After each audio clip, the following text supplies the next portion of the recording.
Progress.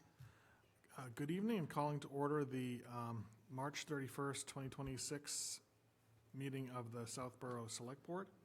And before we get to the joint meeting with the school committee, first item on the agenda is public comment. And this is an opportunity for members of the public to offer a comment on a matter that's not on the printed agenda. And we try to keep public comment to no more than 3 minutes, and it's not intended as a back and forth, rather just an opportunity for someone to offer comment. It looks like our town clerk, Mr. Hegarty, would like to offer a comment. Good evening, Jim Hegarty, Town Clerk. My topic for tonight is to talk about amendments at the upcoming town meeting. I'd ask if anyone plans to make an amendment, they can complete amendment form, which I'll place online tonight, or they can pick up a form in our office. It would be asking people to be considerate of their neighbors. If they know they're going to submit an amendment, please submit it to us ahead of time. We can have it typed up. We can have the PowerPoint presentation ready to go and make the meeting run smoothly and just to save all of our neighbors a bit of time. Okay. Thank you. All right, thank you. And is there any other public comment? No. All right, so seeing none, do you want to call your meeting to order? Yes, I call the Southborough School Committee meeting to order at 6:31 on Tuesday, March 31st, 2026, and we have 3 members present. All right, so we're going to be conducting interviews for the new elementary school building committee, and we have 7 applicants for 5 positions, and under the charge, the select board appoints 3 members, and the school committee appoints 2 members. In terms of the order of the interviews, we are kind of set to go just kind of in alphabetical order, but Kathy, I know you have an issue. Do you want to explain to people? So one of the 7 candidates is Bob Moss. So when it comes time for Mr. Moss to do his interview, I will recuse myself. All right. All right, so Mark, do you want to come forward?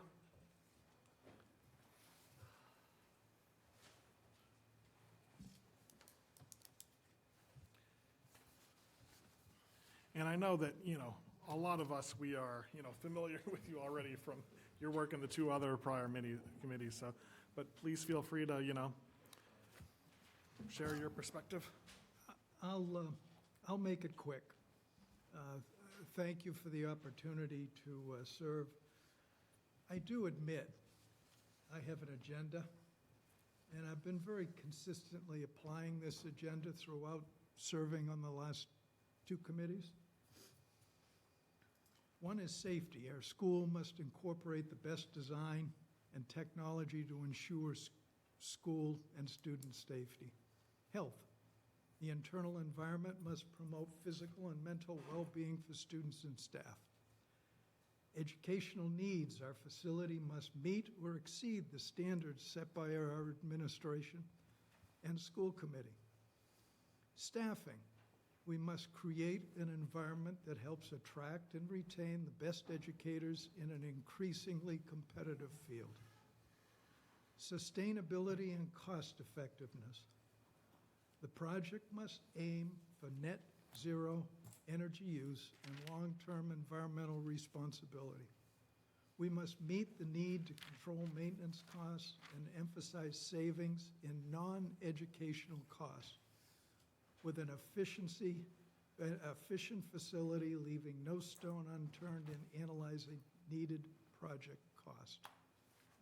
Non-educational costs eat at our annual school budget, and keeping an eye on both design costs and operating costs is a critical balancing act.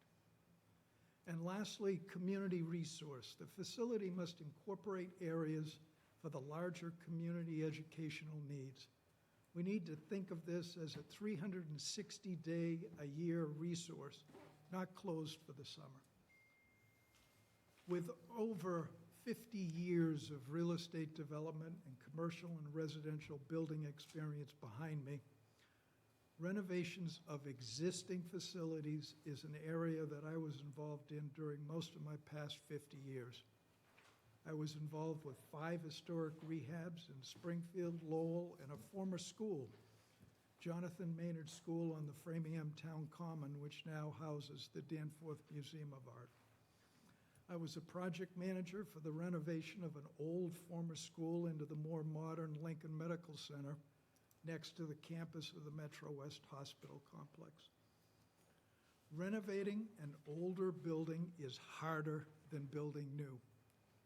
The numbers we originally developed in the spring of 2024 are full of assumptions, and our job is to eliminate many of those assumptions. The building plans were completed in 1968, so we need to refer to NERI as a 1968 building. This is important because the first edition of the Mass State Building Code was not published until 1975. So all codes are on the table, including the earthquake code, which no engineer to date will certify that we comply. We will need to fully understand what is below the building so that our foundations and flooring will continue to carry loads safely. We need to fully understand the structural loading that exists, as we need to alter the loading to create better spaces to teach our students. NERI is a very inefficient building with high areas of non-educational space. We need to call in our consultants to figure a way to reorient the space into something that meets or exceeds the 6 goals I started out with, including overall space efficiency.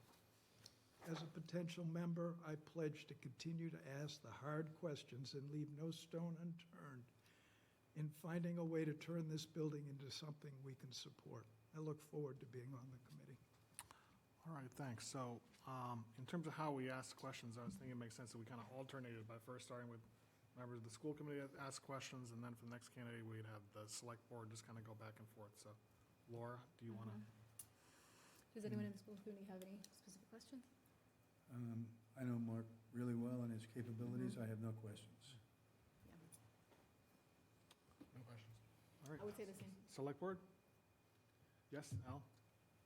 So I've got a couple of questions. Town meeting was given the opportunity to drop option 2. And town meeting was very clear that they wanted option 2 fully and carefully considered. You have been publicly opposed to option 2 and here and on the floor of town meetings, as is your perfect right. And the outline that you've done here with net zero and the large-scale reconfiguration of the building would preclude option 2. How can the public be assured that what town meeting expects, which is a full and appropriate vetting of option 2, that you're going to do that when you've been so publicly opposed? Thank you. Yes, I was opposed to option 2, but not necessarily for the reasons you mentioned. Every single item listed in option 2, with the exception of 1, will be included in the numbers we derive for option 1. In fact, some of them we already have in some way or form with the work that was, the pricing that was done in 2024. You've got to understand that when you renovate a building, you have an issue called cascading compliance issues. And oftentimes when you fix something, you find out there's something else in the building that it affects its integrity. And let me mention one thing. The roof. If you recall, I asked 2 questions when you were talking about the roof several weeks ago. One question to the contractor was, how do we deal with contractors that are going to put equipment up on the roof and make penetrations? He answered it exactly the way I expected. He basically stated that he would consult with the team and determine what's there and write the specifications so that his warranty is intact. The second question I had was over roof drains. It was an odd question.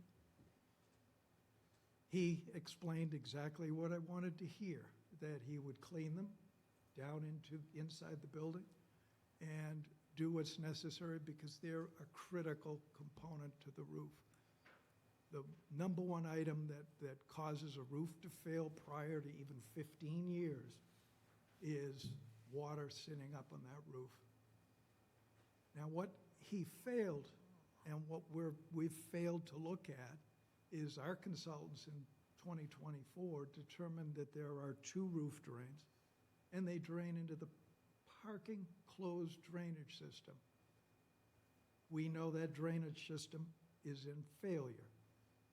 So you can't expect the roof to function completely if we have another 2 50-year storms as we had 2 years ago, with a massive amount of water driving down those roof drains and suddenly hitting a wall of water that's sitting in the drainage system.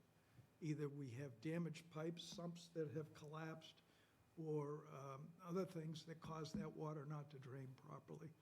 So my objection of walking down and listing 5 or 6 items and giving a budget to them is that those 5 or 6 items are going to trigger something else. So in my opinion, you'll get all the numbers you want for that option 2.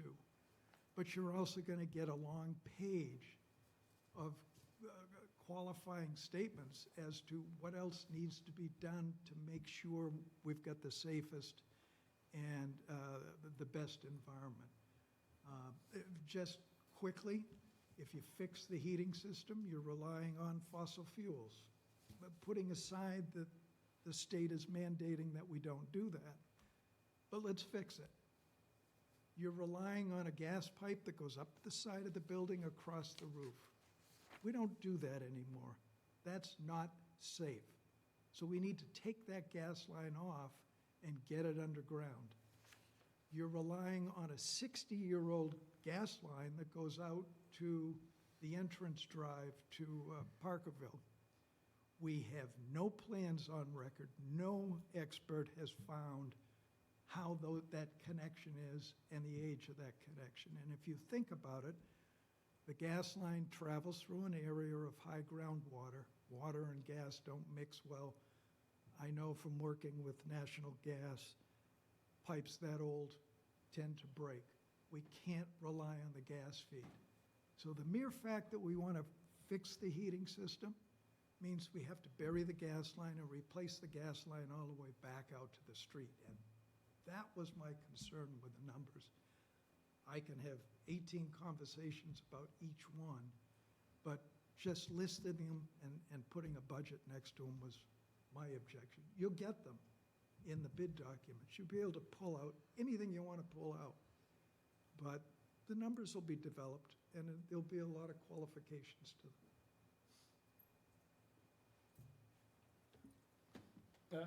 I have no further questions for Mark right now. Kathy? As Roger, we were on the new rebuilding committee together, so I have no questions. I know Mr. Davis and his qualifications very well. Thank you. I have no questions either. I also don't have any questions, and just trying to, because we got some new people here that we'll want to probably spend a little more time with. Okay, so Tim, you are the next person. You want to go over that way? Happy to move. Up to you, but, or you could just, tell us a little bit about why you want to serve on the committee. Okay. So for those that don't know me, I was on the pre-K through 8 committee over the summer. I was extremely neutral in what we were doing and just trying to get the facts of the situation. So I'm looking to kind of just continue that work. And I have 2 kids that are going to be in the school, probably one of the first years that the school would be in whatever state it turns into. So a little bit of a vested interest in what we end up doing, and I will have kids in it, so I do care about it from a slightly different perspective. So. All right, and I know you well, so I don't have any questions. Anyone else from the select board have any questions? School committee? Well, no questions for me. I know Tim. No question for me. No questions. All right, and so next up is Jason Malinowski. You want to bring him over as a panelist?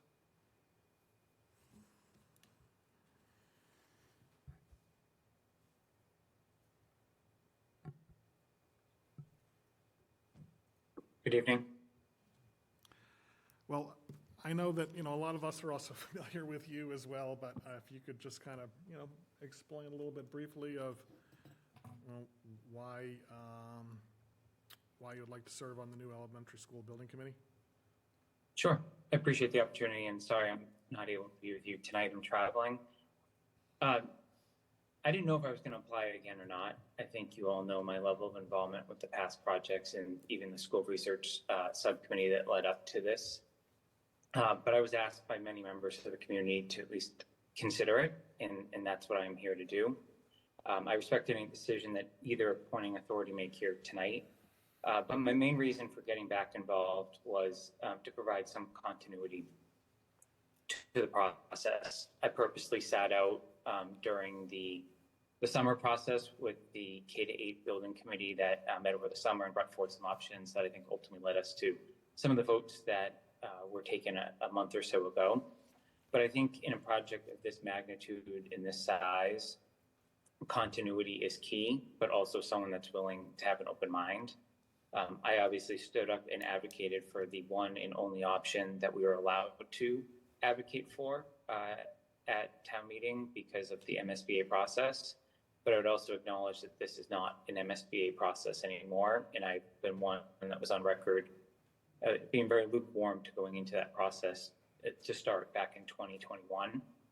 So I'm here to serve. If you'd like me to serve, I'm happy to go into any of my qualifications that I believe make me a good candidate.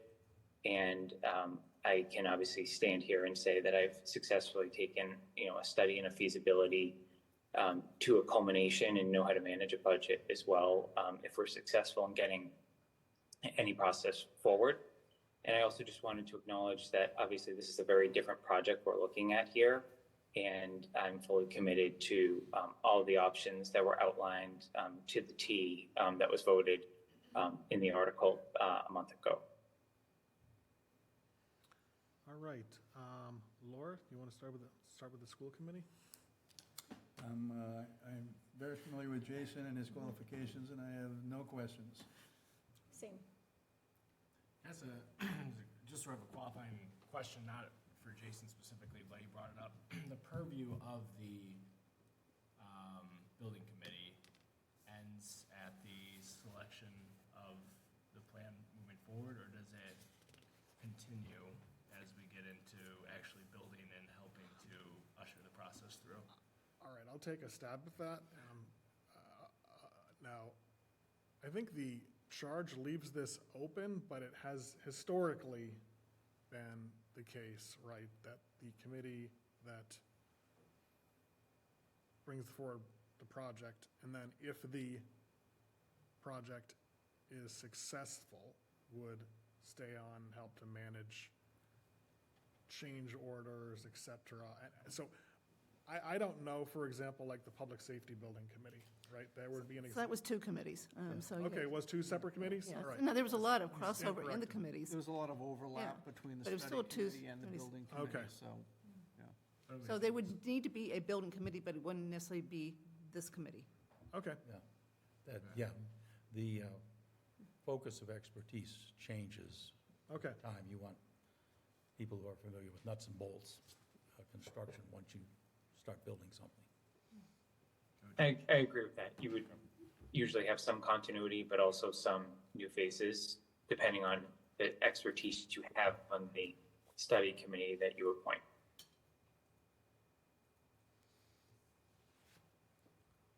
All right. Select Board? Al? No Jim? questions. I have one question. Jason, I know your qualifications extremely well from a couple things that we did, community center being one of them. One of your styles to this would be kind of waiting for a number and then coming forward. Knowing that one of the options has a number to start with, what's your thought process for maybe changing that approach, or how would you think about that differently now, since it's kind of different than it has been on your and my previous work?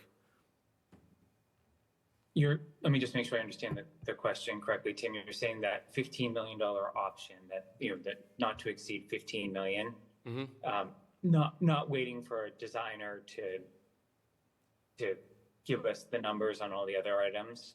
Is that kind of the question? Yeah, I mean, I guess the question is better said, the general approach for the committee, the NBC, and for the community center work when we did that was to kind of wait and have the consultant come back with an initial pass, and then go from there and kind of see what they said and do that. Would you drive anything differently knowing that there's a number sitting in front of you that's a target versus having, waiting for an initial response?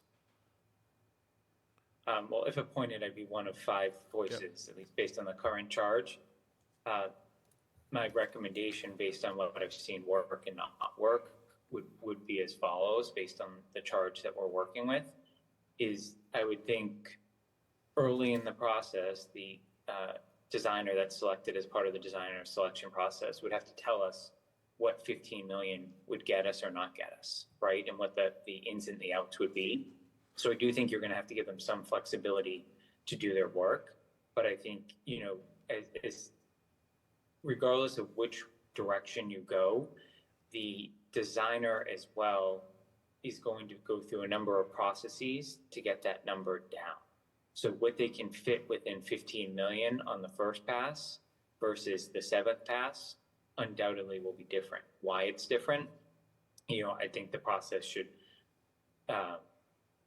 ferret that out. But I believe that any committee that's appointed, regardless of whether I'm a member of it or not, should understand all the options for that building in the existing footprint, and, you know, through open forums and collaborative discussions with select board, advisory, and school committee, bring forward any feasible options to town meeting for a vote.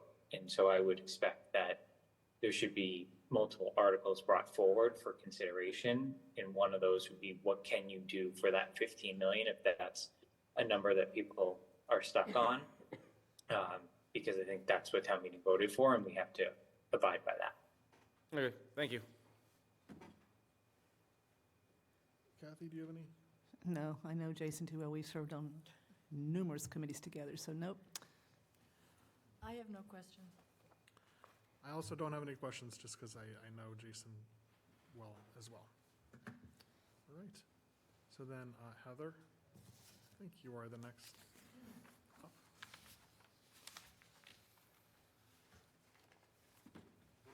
So, you know, just want to give you an opportunity to introduce yourself to the members of the committee and explain your background and interest in serving on the committee.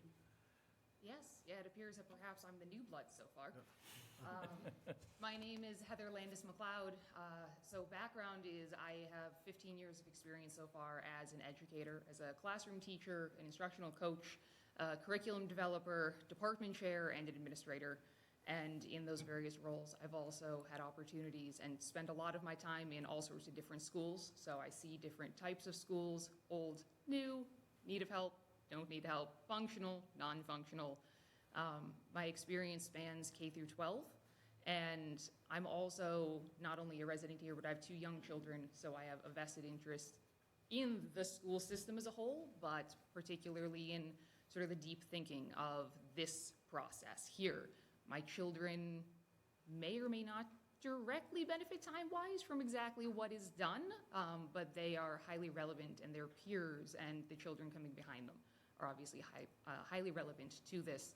And the reality is, it's not just about the students in the moment, it's about the students of the future and those who aren't here yet and those who have come through. I'm a lifelong resident of Southborough. I was raised in this school system.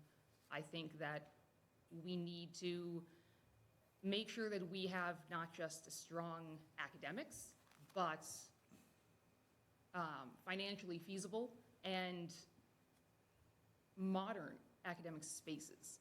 And I do think that I bring some perspective that, though I have experience with project management, large budget management into the millions, marketing, all of that stuff there, the educational side of things is really my specialty. And so I think that's my greatest advantage coming into this. Okay. Anyone from the select board like to start with any questions? Why did you go into education? I went into education To be completely honest, I kind of always found myself heading towards education. I started as a coach, athletic coach, and I adore that. And coaching and teaching are very much the same thing. And so when I was in college, it was never really a question of would I be an educator? It was just what type of educator was I going to be? Was I going to be in museums with education curatorial design or in a classroom? And as my career has progressed, I've shifted much less from, I love to talk about history and social sciences, and I want to educate about that, to how do we actually prepare our students for the future, and how do we prepare our spaces for the future? So that's been, majority of my last 10 years has been creating really life-relevant spaces in classrooms so that students are not just getting the base level skills, but they are truly ready to stand on their own 2 feet and thrive as individuals for the many decades beyond when they're in the school classroom with us. Can I ask one more Sure, question? sure. I read that you were at Boston Collegiate. Yes. How is the mission of Boston Collegiate as a charter school different from what, say, Neary is doing now? I mean, Boston Collegiate, so we are a 5 through 12 school, and our mission is ultimately to prepare all students for college and life beyond. We serve students who don't have a lot of options usually, and their background has not had a lot of options, and so we're doing the same thing that Neary, Trotter, any school here is doing, which is meeting the students where they are as who they are, and recognizing that regardless of background, regardless of anything, that you have the right to a strong universal education that's going to set you up for life. And I think that's what we're trying to do here in this school system. We're a great school system. We're trying to set students up for their next steps and their big picture, and that's exactly what Boston Collegiate does. Thank you. Yeah, Tim? Do you have a lot of first-hand experience in a school of the age of Neary? Like, do you know intuitively kind of like things that work and don't work from a first-hand perspective? Yeah, so though the sort of like recent years, my work has been primarily 5 through 12. Like I said, I do have experience K through 12. I am, in terms of education and as an instructional coach, I am qualified and certified K through 12, and I work a lot with with teachers in the 3 through 6 age range, or grade age range. So you've seen like inside the building, so like specifically my question's more around the size of like there's deficiencies in the building of that nature. Have you seen those firsthand that you kind of know where they are and kind of like identify them more easily, I guess? You would know like how you could work around it or have worked around some of those problems in the past? Yeah, so like literally Neary right now. Yeah, so I've been in it a few times, multiple times a year over the last few years with things. It's shockingly similar to when I attended.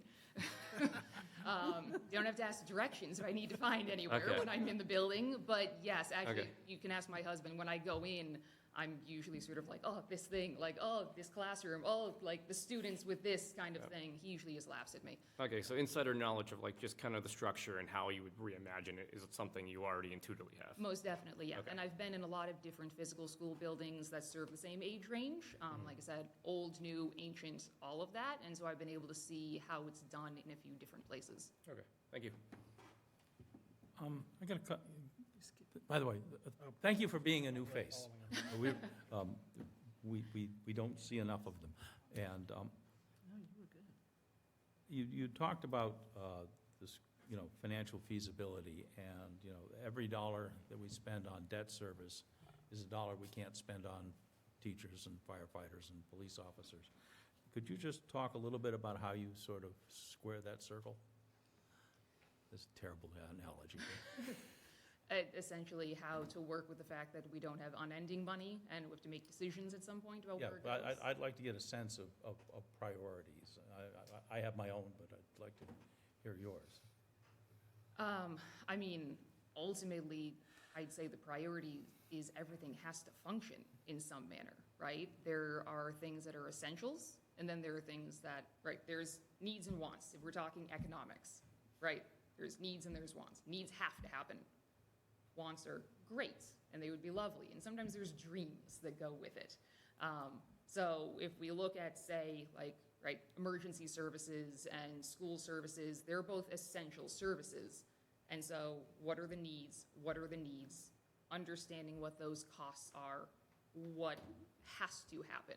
And then once we've got hopefully those set with some sort of bucket remaining afterwards, then we look at what are the wants. If obviously this committee is looking at feasibility around education, so a lens is prioritizing a long-term, high-quality education for the students of Southborough. So it's then like, okay, well, our purview is prioritizing students, but not ignoring the other essentials in the town. Their wants are these wants that are kind of like shiny wants, but maybe not really impactful wants, or are they things that really truly make a classroom more functional? So it's not essential, but it has a true functionality. Does it have a long-term functionality? Is it a smart board, which everyone has, they loved 15 years ago, but generally were not super functional in the classroom, and they've generally gone the way of the dodo now? Or is it something that is like, okay, no, this truly is gonna be something that we get our money's worth out of. It's gonna be 10, 15 years, and it's gonna advance that education versus, is it a shiny wants or a trendy wants, and maybe that money will be better served going to a different bucket. Yeah, so the question is, yeah, I think you've answered it well. The question is, we'll have a long list of wants, Yeah. but those wants need to be balanced against the need to actually pay for teachers, Yeah. pay for programs. Thank you. Kathy?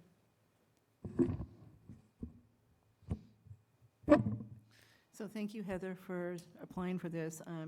The time you took with the application was great. It was really nice reading your CV as far as all the stuff that you've done since you're out of college. We were hoping that someone like you would step up so that you would add the perspective of a teacher or educator to this process. So I don't have any specific questions. I'm just really glad that you stepped up, and it's nice to have a fresh face. Thank you. And I also thank you for being a new face to apply. I guess, do you have any kind of comment about like the observation about like the process which brought us here, because it's been kind of a tortured road of how we got here, right? Of how we had the first project which failed, and we had this study committee over the summer. I mean, do you have any thoughts on like, what is the thing that you think will help us just like finally get this, over the finish line in the next 9, 12, 18 months? Like in terms of also like, all of the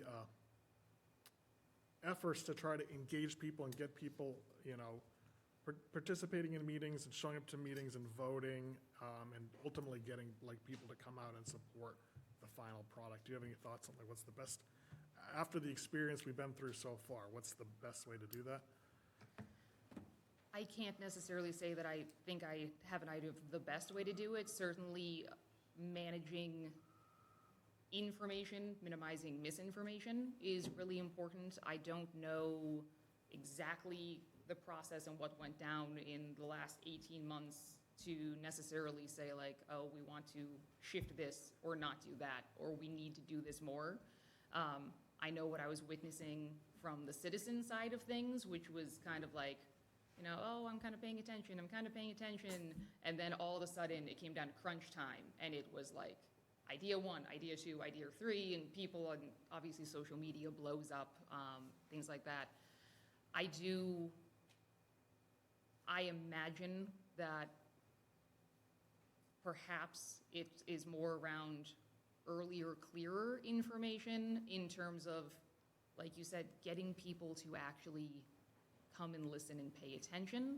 I was at some of the early sort of informational sessions, and I mean, in some cases, it was like me and 4 other people in the Trotter Auditorium, and one of the people was literally a kindergartner there who was taking better notes than any of us at the time. How to mobilize is tough because, I mean, look at trying to get people out to town or annual town meeting, right? People want to go, people want to pay attention, people want to say they're going to be there, but there's oftentimes some excuse or a reason for why someone doesn't attend.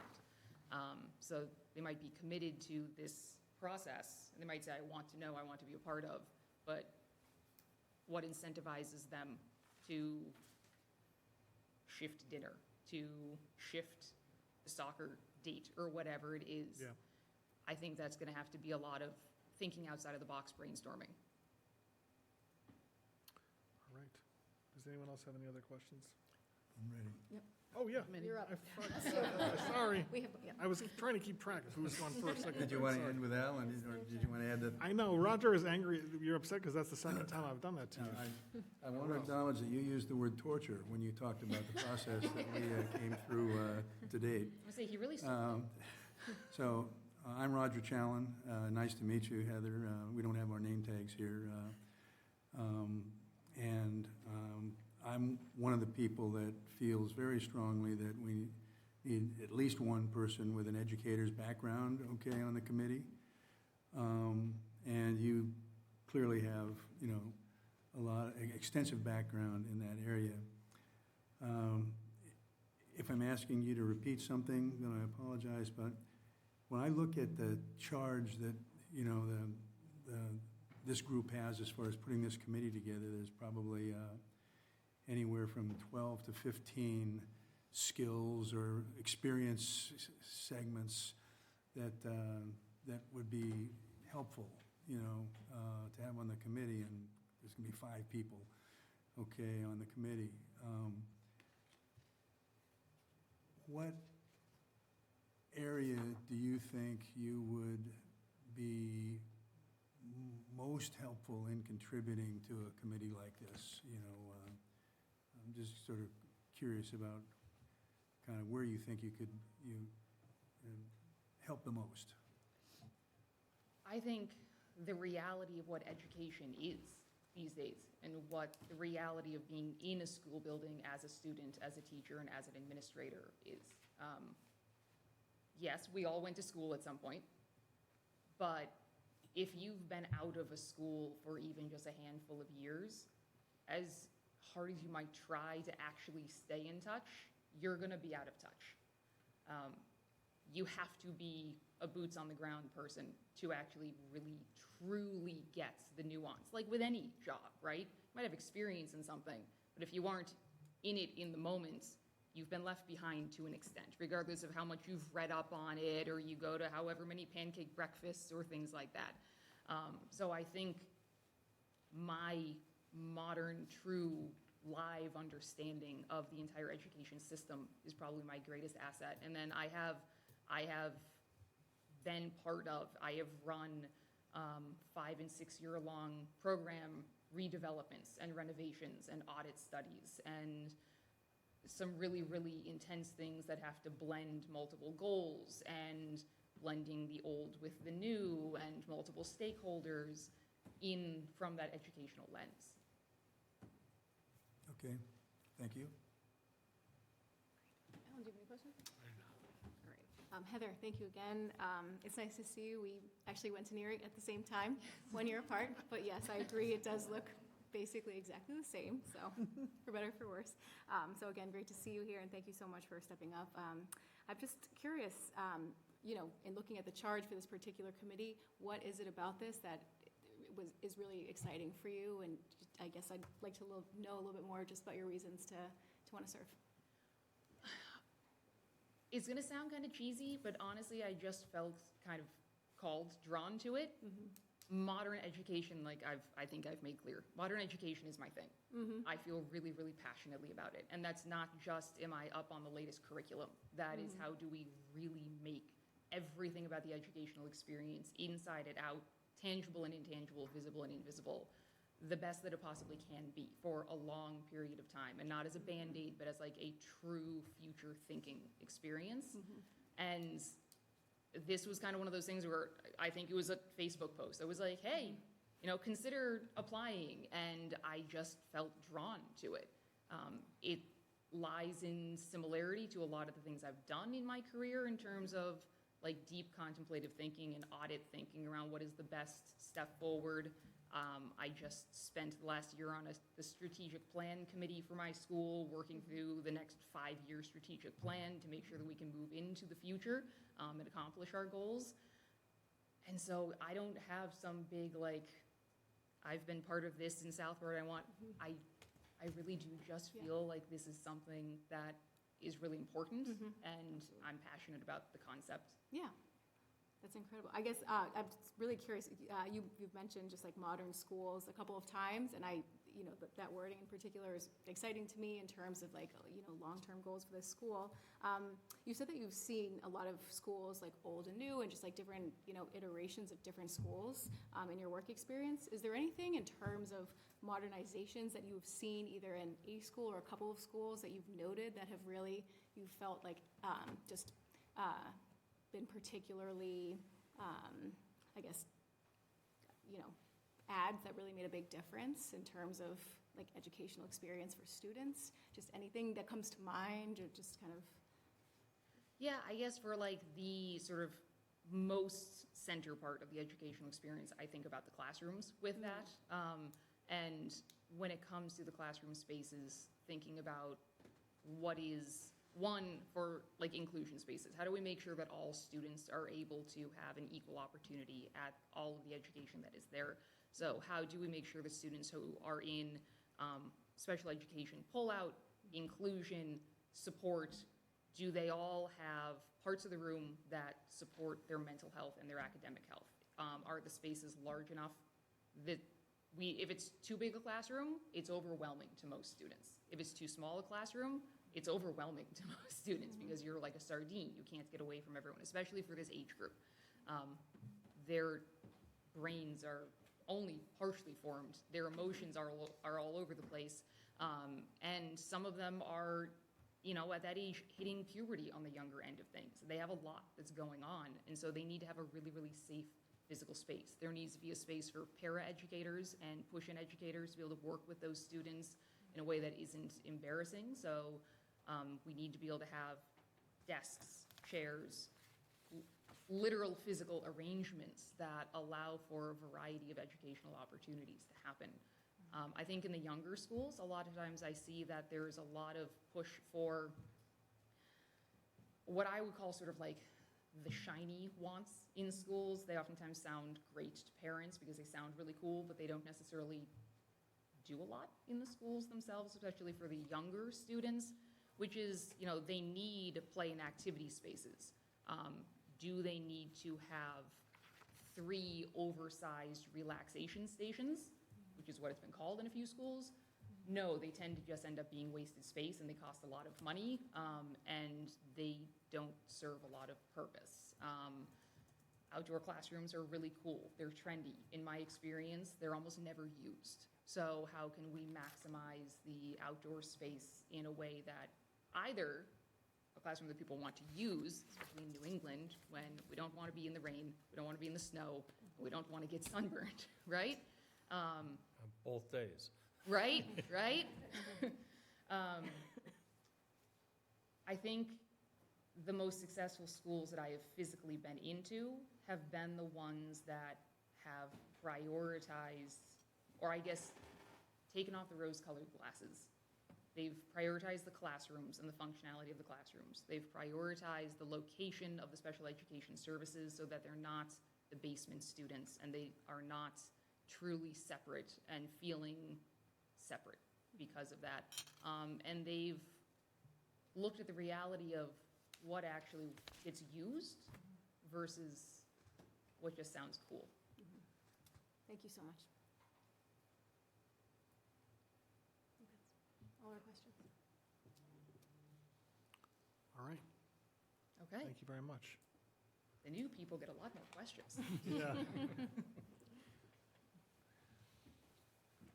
All right, Bob is, Bob?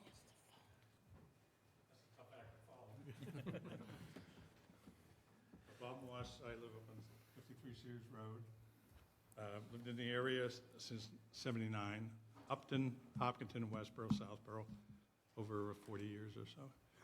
And my background is I have an electrical engineering degree from Villanova, an MBA from Babson College. And when I graduated in '77, I took a job at General Electric Company selling electric power equipment. And believe it or not, my first customers and only customers, I was with them for 4 years before I left, was Mass Electric, New England Power, Granite State Electric, Narragansett Electric, so that's how I got in the area. In '85, I left GE and started being a real estate developer. Cold turkey. My wife had a good job, so it worked out well. And her and I both met at Villanova, and we started down in Upton. But I became a real estate developer. I got a builder's license and went down to a bank and borrowed some money and started building houses in Upton in the 85, 86, 87, and then kind of grew from there. Cumulatively, I retired in 2019, but cumulatively, I built probably between 20 and 25 subdivisions, a lot of it in Shrewsbury and Northborough, not much in Southborough, very little subdivisions, a little over 600 houses. I'm a sole proprietor. I never had an employee in my life except for my wife does all the financing and the bill paying together. So I've never had employees. I have a unlimited builder's license, so I can build apartment complexes and everything. So I'm always doing my own permitting. So I built the houses, subdivisions, I built a golf course, retirement community, condo projects, and I culminated with 3 apartment complexes, including Madison Place in Southborough. And in the course of 6 years, I built a little over 500 apartments, and 2 of them, including Madison Place, I was the total GC. I didn't hire an outside GC, so I got every building permit, met through every inspection, worked with the architect, got the occupancy permits, designed the buildings, and then hired every sub, paid every bill. And cumulatively, the apartments were maybe $110 million, but in my career was closer to $400 million in construction that I was the sole employee of and paying all the bills, a lot of checks, a lot of loans. And so I have unbelievable experience. And my dad was a project manager building a couple of huge IBM buildings. He was an MIT grad, mechanical engineering. So when I grew up, everything was about big projects. And he was always flying off to Chicago to build the IBM building in Chicago and things like that. So I kind of got that in. And I do have a couple of grandchildren heading into kindergarten. But today I actually had a fond memory of my growing up upstate New York, a little bit opposite, near West Point, is I was blessed that my school, because we're stationary housing-wise, I grew up in a nice neighborhood with a bunch of kids. You know, all the fathers fought in the war, and managed to stay in a school district for kindergarten through high school. And pretty much all my friends did too, which was a really nice experience. But I remember kindergarten through 3rd, this was at the Ben Franklin Elementary School, and just like you start down at that end of the building and there's 3 or 4 classrooms, and then you move up the hall, and and you just move your way until you go out the other end of the building. So I have a lot of fond memories of classrooms and growing up, in elementary school and then through middle school and high school. When I grew up, we were building a lot of new schools then. I went to a brand new middle school, and so I'm kind of familiar with that. And I remember the tiles weren't all done on the floor when we all went in because the contractor was behind. But Kathy Cook suggested I might be interested in applying here. My interest is I have a lot of time now and a ton of experience. I think I'm an expert at finance, cost and value evaluations, because my whole life was I have to do a nice product to sell them or rent them, like Madison Place, and you got to come up with the right cost in order to get the right sales price. So I've been out to maximize my income for 40 years, where in this case it's kind of maximizing the use of the town's funds, which is, it's a nice change to me mentally. And I'm on a committee with the wastewater committee with Al and Sam, so I've gotten a good education on the real challenges of the financing in the town of Southborough, the tax base, the bad mix of commercial, residential, and it's very challenging for the town where there are some other towns that would just build a new Neary school, and it would pass, unanimously at the town meeting. And I realized that it's a different scenario here, and there's a, job of the committee would be to help convince the town residents that this is worth doing, whatever we choose to. And, whether it's a step-by-step, 15 years, or chunks is to be established. I also thought today that I would love to meet, like, some of the teachers at the Neary School and ask what they want.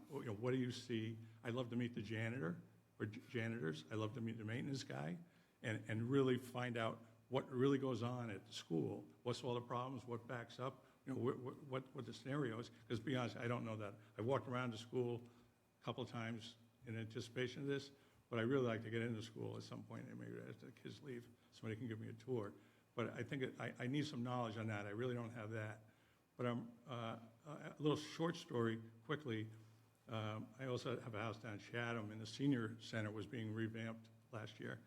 And they went out for bid, and they had it was a $5 million bid to get a bunch of stuff done in the senior center. It was an older building.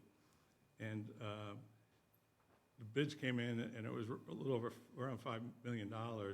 But then somewhere along the line, they realized they wanted to do a lot more, and they came up with heard about the wish list. And one of the big things was like taking lolly-columns out of they have a 10-foot high basement rooms, and there's a lot of lolly-columns down there. And, they wanted to get them out with steel beams and stuff. So they went out for an amended bid, and the same company came in, and it was $2 million more. And I saw the list of the stuff, and so I went down there and I met with the head of the senior center. I said, show me what this stuff is. And I go down there, and I'm looking at these lolly columns that they want to take out. And what they want to do is, it was all wood construction. So they want to shove up steel beams so that they don't have two lolly columns in the middle of the meeting here. And so I brought a good builder friend, a very experienced guy down there. We talked to little people, and they ended up, not just us, but I think there were other sentiment in the town. They went out for rebid it. They took a little bit off their list, but all the lolly columns are in there and everything. And just last week, they had a new final bid of $5,200,000 for the whole thing, and they got all the majority of their wish list. So I think getting good value and recognizing when you're getting ripped off. I think I'm excellent at that. When I think something's too high, I just know it. Like I know and I realize you have prevailing wages, which I never dealt with, but I could live with those. But I have a very good sense when somebody comes in and says, I'll do this for $100,000, and it's really only worth $65,000. I'm really good at that, and because that's all I've done my whole life. So I think I'd be very good. My prior applicant here, I think would be, if I wasn't in the committee, she would be great, because I think the school aspect of it is an integral part of this whole thing. It's what's good for the school and the students. And it's not just a bunch of construction guys figuring out what's the best for them. So I thought she would be excellent. I would personally, like I said, like to meet all the staff over there to find out really what's going on and what their needs are. But I'm really good at the first gentleman up, things like drains on roofs, pictures of roofs, whatever the furnace is, there's nothing gas lines. Like, I have unbelievable expertise at every single aspect of construction, and I think I could be a good help to the committee as to, what's worth doing, when you leave stuff alone, what you get when you get bang for the buck, and I think that would be helpful. So that's about it. That's my spiel, and open for questions. All right, I think we're going to be in over there. Is that right? Do you have any questions? Kathy, do you have any questions? Well, I am not able to audit your credentials. They seem excellent. And it resonated with me that you wanted to talk to the teachers. That's one of the things that I did early on, and that's an important thing to do, and I'm glad that you feel it's an important thing that you would want to do. So I don't really have any other questions. I don't either. No, any questions? No.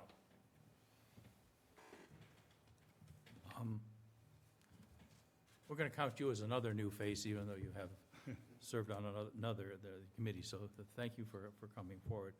Just for the record, I worked with Bob on the wastewater study committee, and I can attest to the fact that he has a wealth of construction and project knowledge and is willing to get his hands dirty. Tim? Bob, you're somebody that I don't quite know, so happy to ask you a couple questions. I'm glad you're sitting here. Do you have any firsthand knowledge of converting a building to current standards, so taking an older structure, making it ADA compliant, and really retrofitting this building, or are you more of a new construction? Well, I'm all new construction. Okay. Except I just did renovate a 1790 house in Chatham. Okay. But that's not applicable, probably. The, all the apartments, everything has to be ADA compliant, you know, so I'm used to ADA rules, regulate, you know, the latest in sprinklers, fire detection, exit doors. All that is integral part when you build these apartment complexes. So I'm very familiar with all that. So I'm assuming everything that I had to deal with is applicable, even if it's not in that school. But when you do a major renovation, normally you have to bring everything up to date. Yeah. And then you said you retired. Have you worked with the 10th edition of the building code at all, or was that before you? Every year I take the renewal courses, and you know, I have you have to take 12 hours of classroom every 2 years to keep your license. So I've kept my license alive and keep up to date with, you know, they give you the new books and 12 hours of classroom. Okay, so that was for my two. Thank you. Sorry about the noise. You don't have to answer this, but what are your thoughts on using MSBA money and not using MSBA money? And you really don't have to answer this, but MSBA? is the Mass School Building, they will let you have, for instance, in the last iteration of the school that failed at town meeting, I think it was a $110 million school, and the state was going to pay, what was it, 30-something? What was it? 30-something? But in order to get that 30-something, the state stipulated it had to be certain ways. Okay. So you don't have to answer this No, question. but my understanding of that They was put constraints on that it. the state doesn't support really renovations. You know, that they don't, at least the way I read it, and maybe the local papers, that if you're doing renovations, they're not handing out the money like they do on a new building. Does that sound right? I mean, not to speak out of line here, but Go ahead. it's that they do support renovations. It's just there's a process you have to follow, and each thing within the process has to meet certain criteria throughout the steps. And then it's we had 12 options to look at that got narrowed down to 3, which got narrowed down to 1. So throughout that process, it was just long. But the piece specifically about renovations, there is reimbursement for renovations, and you can get good money back. It's typically around 33 to 37% of an effective reimbursement rate through the process, but it's a different process and it's lengthier than funding it yourself. But it didn't seem, in just casually reading all the little articles in town, that was really, with the Neary School, was it really feasible or not feasible, or? It was feasible, but it wasn't the approach that was pursued. So the approach that was pursued seemed to be fiscally responsible at the time that a renovation, or a new build was going to be more fiscally responsible for long-term savings and other things. Okay. So I think the blog pieces you're reading, like it's accurate to people's opinions that you're reading on there. So your perspective of one versus the other might skew what you're reading. Well, unless there was something really detrimental to doing, I don't know why you wouldn't try to do it. You know, it seemed it would be very obvious. All right, well, Bob, I liked everything you said, and particularly the part about your experience in, value engineering, and I think that could be really valuable. On the committee, a big part of this is working with, architects, right? And that's something you got a lot of experience in. All this whole public angle to it would be a little bit new, right? But you also have experience with like permitting processes, right? The right way to approach, where a project, so it's a little bit similar, like a lot of the projects you worked on would need to get some support from the public, like for, permits or 40B permits, things like that. So I think you got experience in how to get support for the, projects. So I think that could be a really valuable addition to the committee. Thank you. All right. Any other questions for Bob? Thank you. Thank you all. Thanks for All inviting right. me. All right, Andrew, you want to?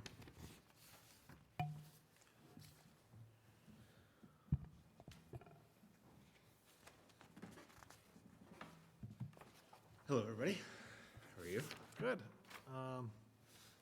Well, again, you're familiar to all of us, but, if you want to just explain a little bit why you're interested in serving on the committee and definitely like your perspective on the whole process we've gone through. What do you think is the next key thing to try to get it over the finish line? Yeah, I mean, I think, like Jason, maybe I was a little hesitant to throw my hat in the ring.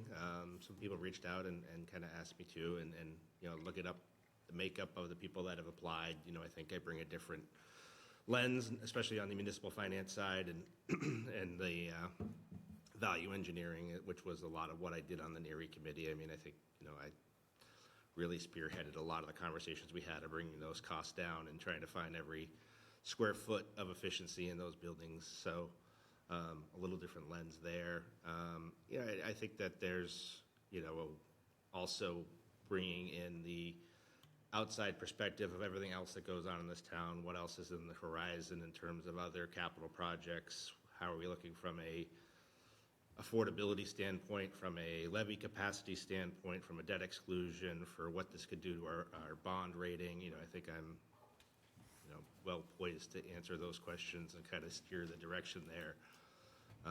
So I just wanted to make sure that lens was on the committee, and I figured I was well suited for that, so I might as well throw my hat in the ring.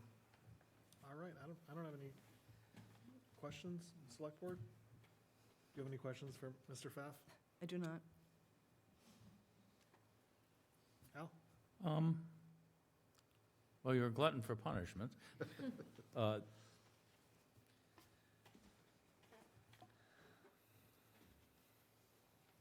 Talk to me about the two options and sort of what your thoughts are on the two options. I am definitely open to two options. I think that both options have significant merits, and I think both options need to be fully analyzed. I do think there's something to say that we should do something short-term, keep the building along, and then think of something in the 10 to 15-year horizon in terms of long-term planning, and especially what do we do with Finn, which is coming up as well, also with other projects on the horizon. But at the same time, I think it's also prudent to not throw the baby out with the bathwater, and to make sure you look and see, is there more bang for our buck, which is really what drives me most of the time, is if I spend a little bit more money, can I get more longevity, better educational facilities, and weighing those pros and cons. So I am all in favor of options and analysis and being able to understand the pros and cons and where our tax dollars most efficiently deployed. But yeah, that's my take. Okay, thank you. I have nothing. I worked with Andrew a lot, know his experience and his capabilities. No questions. I guess just my only question, I'm just curious, I was wondering if you had any just thoughts or ideas on just the best way to communicate complex financial information to the community? Because I feel like, in some instances, a lot of this information for some people can feel really overwhelming to kind of understand and comprehend. So just wondering if there's anything that you would Yeah, think of. I mean, as part of the last committee, I handled a lot of that, which is very challenging. I mean, we did a lot of work on calculators and spreadsheets and trying to help people understand the tax impact, and the 3011 forms, which is the financial projections of the MSBA, and how do our calculations work, and especially like we were talking earlier about, you were talking to the other candidate about renovations. MSBA favors renovations over new construction. They give additional up to 5% of reimbursement for that. So definitely something to make sure we keep into consideration. It's very difficult. The town financials and understanding how everything works is hard. But what we did on the other committee, and I'm committed to doing again, is holding a lot of information sessions, we had a lot of, unfortunately, not very well attended. But Kathy and I especially, and Mark Davis, who was also on the finance subcommittee, had a lot of Zoom calls, in-person meetings to try to explain every detail. I extensively, when people had questions on Facebook, I would say, give me a call, and I'd sit down and I'd spend, some people I spent over an hour just explaining how all the numbers worked. So, I'm definitely willing to roll up my sleeves and get my hands dirty with the financials. But, I think the community and the people in the town need to also come to the table and try to learn, try to understand it, not have knee-jerk reactions to Facebook posts or other things. Come directly to the sources, really try to understand it. So I think that was one of the downfalls, is misinformation, not the correct information, not going to the right sources, and not really having a good dialogue there. So no matter what project we go forward with, I think the communication side of this needs to be improved, but definitely committed to that. Yeah, thank you so much. All right. I don't have any other questions. All right, thanks. All right, so, Mr. Williams?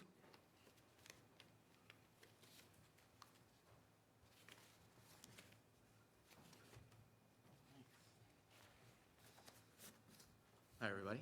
Hi. My name is Craig Williams. I've been a Southborough resident since my family moved here in the summer of 2021. In terms of, start off with what interests me in being part of this, first and foremost, I have two children, and they're school age, and we moved to Southborough for the schools. And my daughter is currently active in the schools, and I, through that experience, have developed an incredible amount of trust in the admin, the staff there, and want to support them in supporting my children, as well as the children, all the children in the community and in the future. Also, I believe in public schools.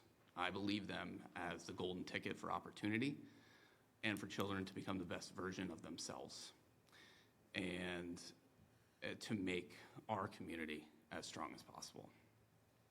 And finally, I do have some career experience. I feel like I could just take a lot of Heather's answers, because I also am a career educator. I am currently a middle school principal. And over the past few years, I've spent leading the consolidation of three middle schools in the town of Franklin, ranging from the size of 350 to 450 students, and consolidating them into one. I was the principal and led that charge, currently in our first year of existence, and have had to balance the logistics, the high community expectations and long-term planning that goes along with that. And I think that there's so many parallels to this work. I'm interested in contributing because I understand how important it is, not just to develop a strong plan, but to build something the community can support and believe in. That's what I have to do as an educator, and that's what I feel like this committee is charged to doing. I'm not coming in as an architect or an engineer or necessarily as strong of an understanding of municipal finance. I might have to go and do a couple of the hour-long sessions with Andrew. But I see myself helping ensure the work is grounded in how schools function on a day-to-day, what it looks like at 10:30 on a Tuesday, and kids are transitioning from class to class and what that means. So with that, I feel like this is something that has truly called me as an interest to make a difference in this community.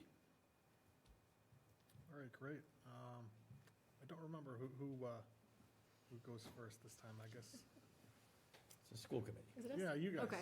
yeah. Well, I think that, Alan, do you have something? Because I know you've got a time issue. Yeah.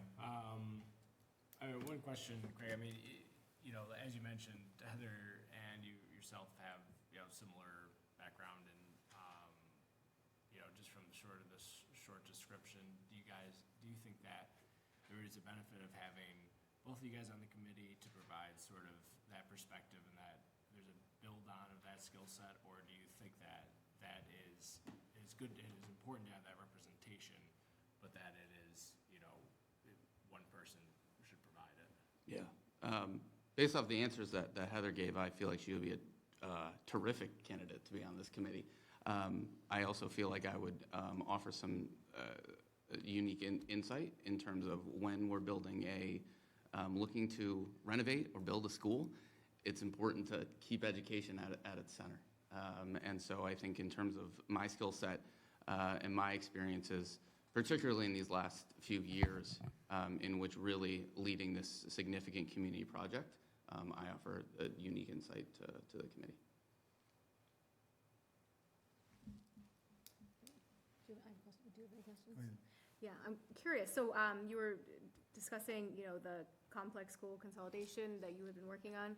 I'm curious, as a principal of the school, to what degree, if at all, did you integrate like teacher input and like other stakeholder input? I'm kind of curious about that because obviously a project of this scale is going to involve just a lot of opinions, a lot of just like stakeholders involved. So just would love to hear.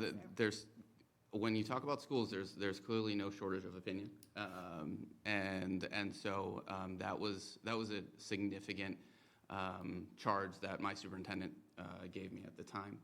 We did that in a variety of different ways. One way was we had a steering committee of staff members.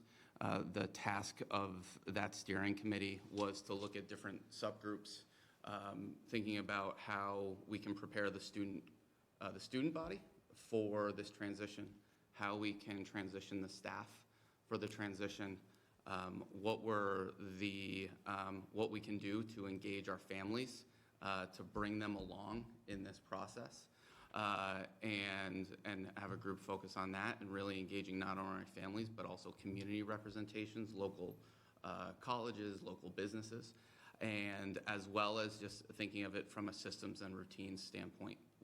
What are the things that we need to get ready for the logistics? I give the example of the campus that I'm on went from having 400 students arrive and dismiss to then it was 1,000. And so starting to think about that process. That was constant meetings with local police in order to help do that. So that was, you had to just engage so many stakeholders. In terms of families, that was a really, there's a variety of different formats for that. Several presentations at school committee meetings, obviously, but we also had a variety of different listening sessions that would occur. And again, I think we heard one of those aspects of it that was so important in that work, which was discussed already, was fighting the misinformation or inaccurate information about what the process was going to unfold, how it was going to unfold, where students' classrooms were going to be, too. And so I think that was a significant task, was engaging the variety of different stakeholders and then continuing to do it throughout this school year has been a significant aspect of what I do on a day-to-day basis, and living and learning of, okay, from a physical layout, what are some things that need to change and be tweaked? Hey, Craig, thanks for volunteering.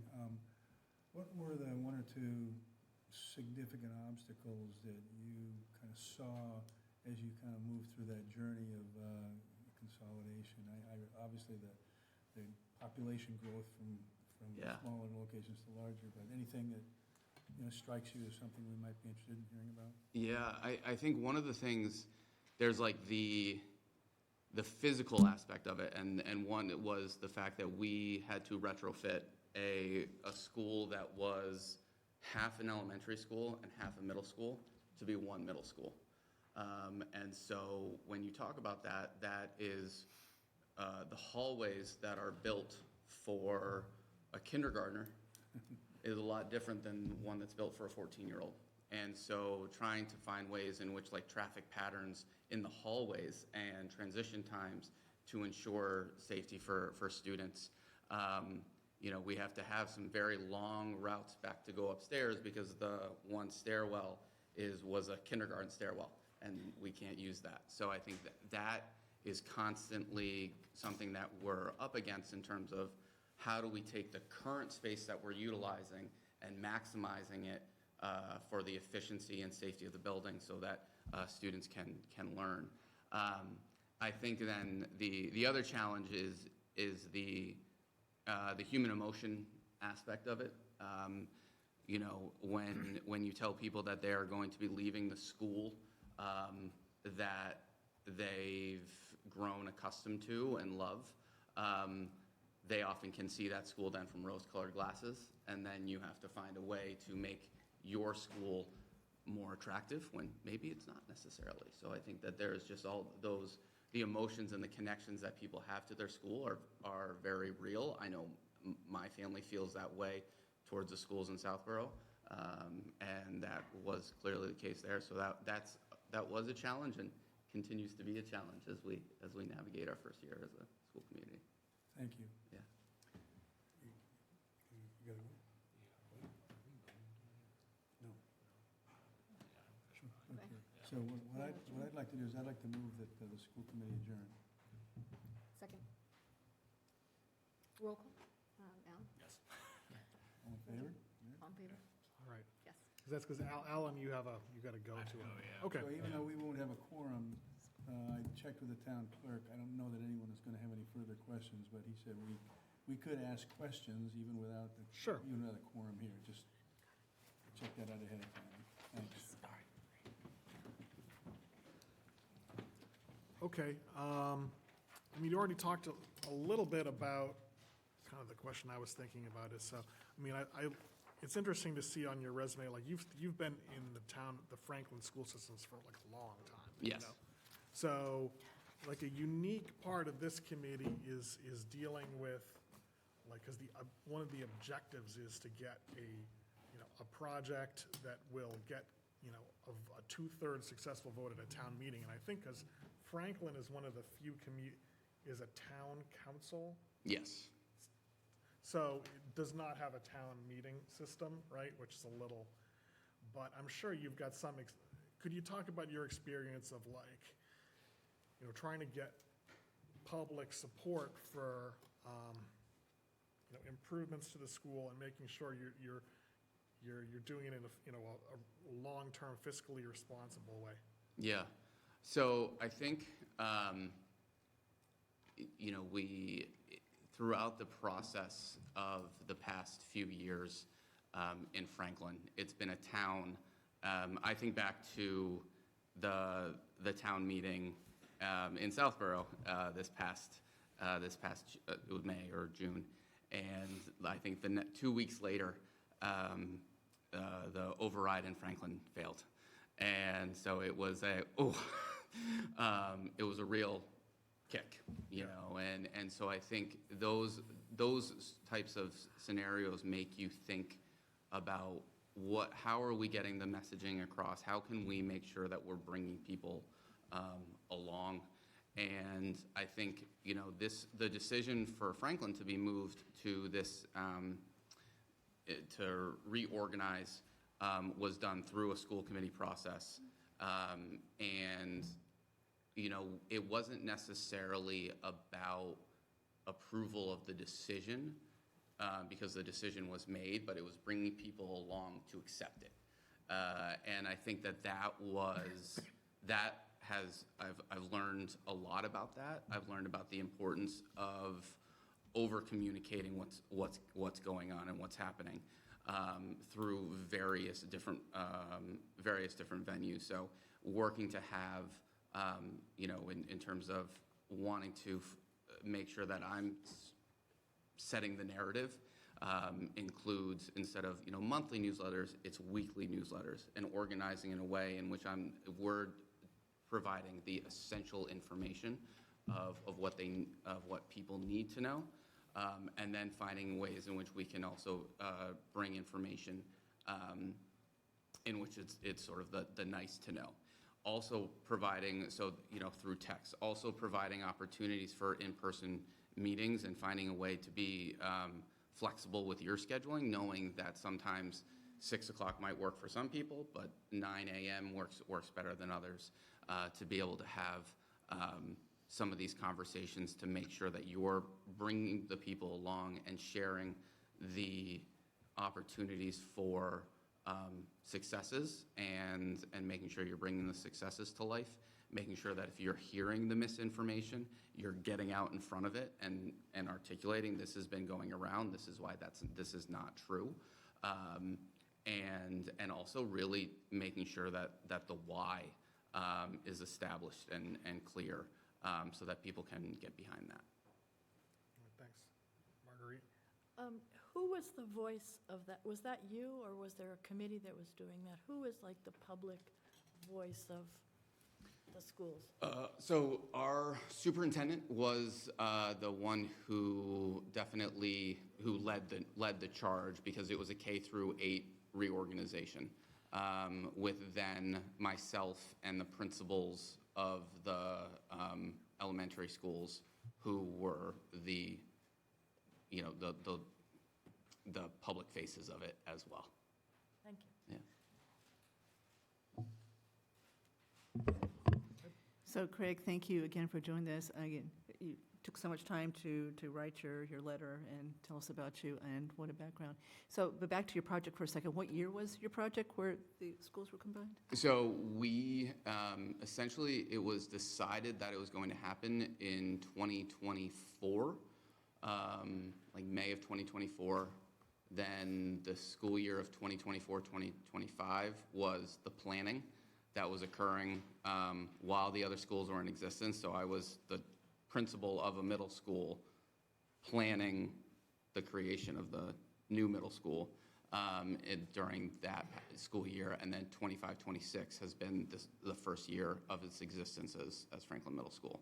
So it's a new school, or is it old school rehab? So it's an old school rehab. Okay. So basically, the way that the town had structured their schools is they had two standalone schools that were K-5.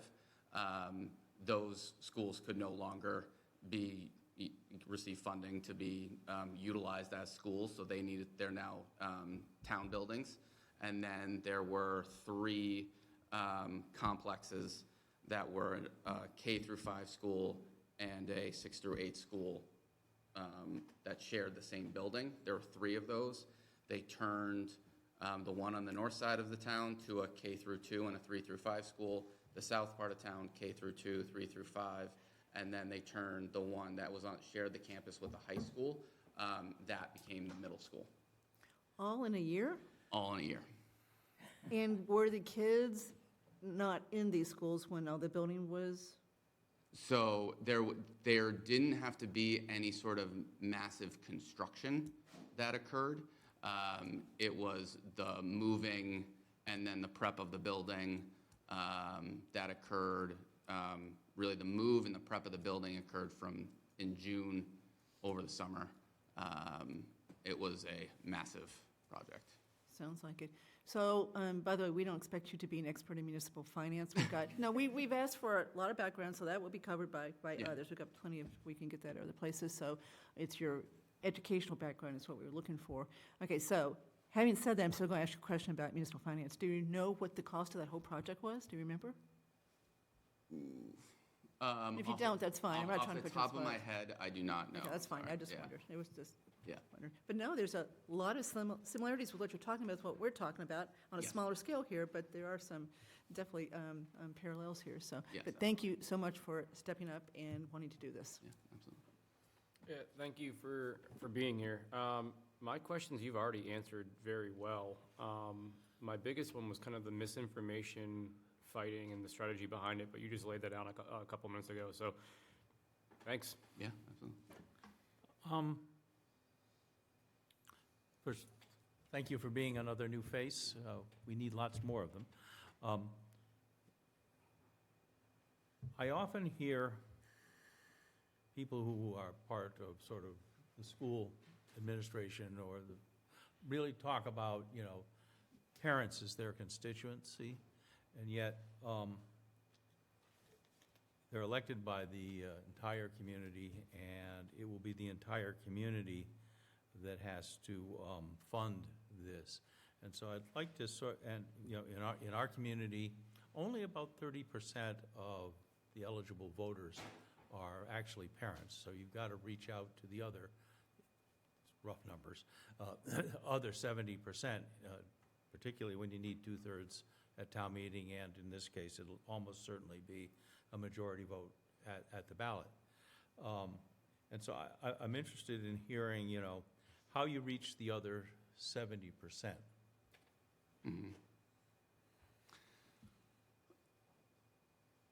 I think that is one thing that I would say, I don't know if I have, the magic wand on that.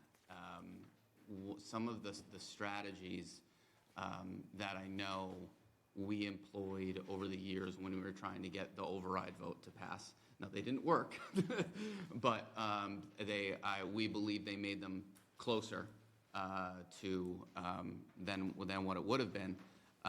Really is about finding those community organizations and making sure that you work hand in hand with them. So, we worked hand in hand with our teachers union to go to many of the different, town council meetings to make sure that we were sharing our side of the story and our wants. Working with fire and police as well, other really important community members, to show that the concept is, one Franklin, and thinking about this, that this is an opportunity for one Southborough. That we're all in this together, that our schools are our community, just like our, police and fire and different constituents are as well. I think we also did some conversations, reached out to senior centers and made sure that we brought them, actually invited them into schools as well, to have conversation about how, the modern education landscape has changed.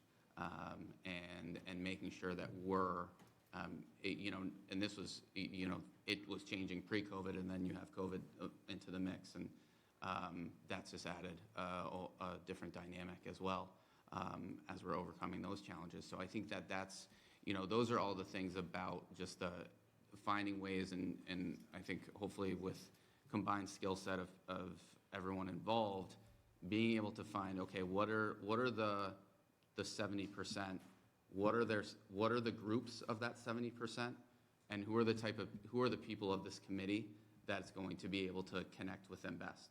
They might not need to hear it from the educator who wants all the money in the world to make a great school, but someone who has a real strong construction background can really get to, well, actually, that's a huge, that's a ripoff. So I think finding who the speaker is and matching that with the audience is something that would be really important too.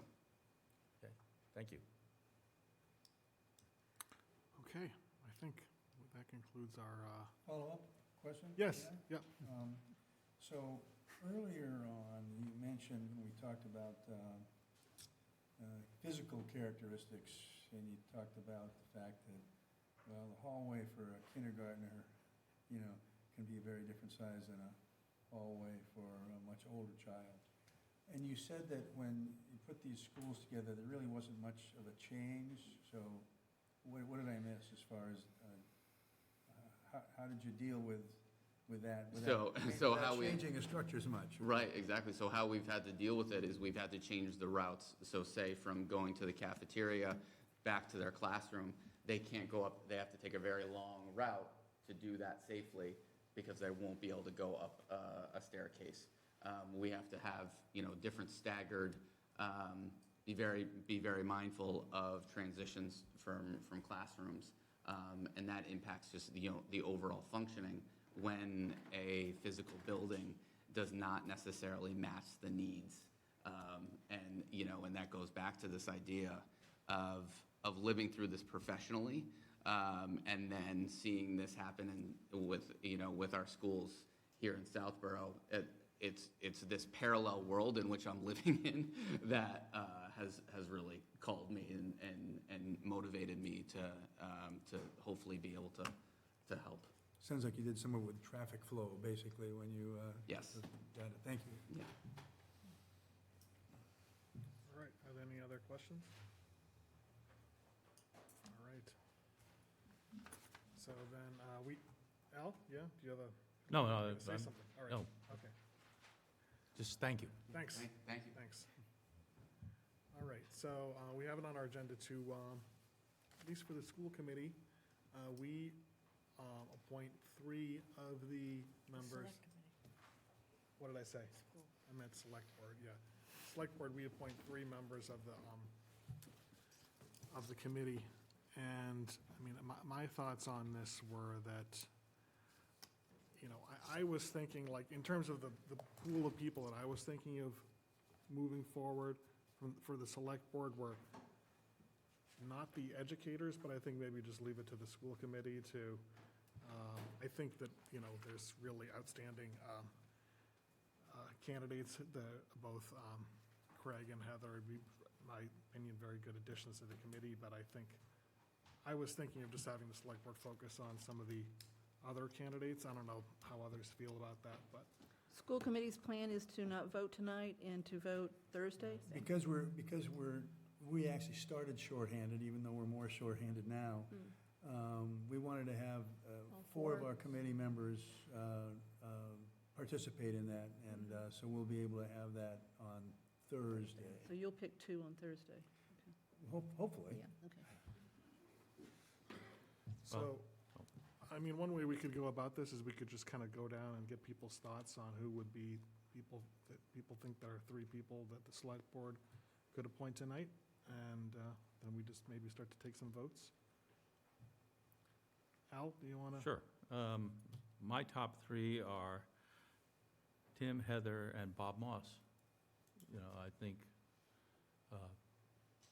those were the 3 best candidates, and I think we ought to pick the 3 best candidates. I think that gets you some diversification of credentials, and so that's where I've landed. All right, and then Tim?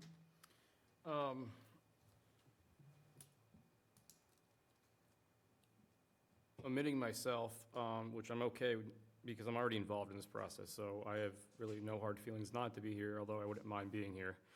I would probably put Mr. Pfaff, Bob Moss, and it's really, I mean, I think Heather and Craig are both extremely, extremely qualified, but I think Heather would be a great fit for this process, but I'm also okay with Craig getting it as well. I think both of them are very strong. And Kathy? So, this is kind of unusual doing it this way, but, so I would, if I have to name the 3, and I agree, the educators are great, and I'm just not going to put those in my pool tonight, but if I'm voting for 5, absolutely would, just so you guys know. So my top 3 would be Mr. Malinowski, Mr. Moss, and Mr. Pfaff.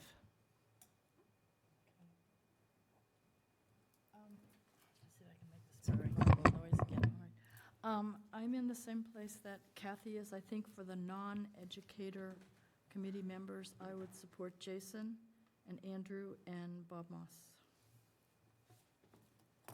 And I also, I think that, I hope that Heather and Craig are on the committee, but I also think that Jason, Andrew, and Bob Moss would be good for the committee. And I just misspoke. I cannot vote for Bob Moss, so my 2 votes would be for Jason and Andrew Pfaff. All right, well, it sounded like, I think Bob was on everyone's list here. Mr. Chairman, I move that we appoint Robert Moss to the Elementary School Building Committee. Second. All right, all those in favor? Okay. And thinking how we do this, I would move that the remaining 2 select board seats be filled by Andrew Pfaff and Jason Malinowski. Second. All those in favor? All those opposed? All right, so I think we have made our 3 appointments. All right. Well, thank you, everyone. And then the school committee, you're going to meet on Thursday? Correct. Yes. I think we're posted for 12:30 PM. Yeah. And it's, you know, it's We have the 4 of us. virtual or, Yeah. you know, for people that want to dial in. All right. All right, well, thank you. Thank Can you. we take a Should we break? take a little, Yeah. maybe 5-minute recess? Definitely. Recording stopped.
Jason may need to call us, because here's Capital, he's Capital, I don't know if they've got.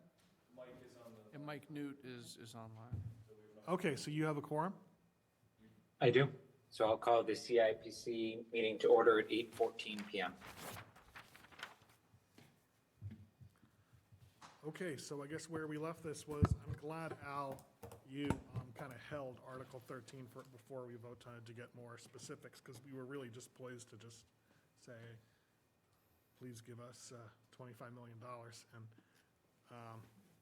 that was a good point to pause and say, okay, let's think this through a little bit more, right? What is the plan?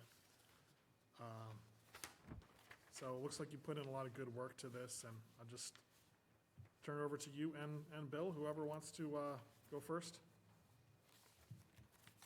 I mean, you're not here, but you can see, like, we've got in front of us the memo that Bill put together and this Excel chart that's called 2026 Pavement Management Implementation Plan. Yes.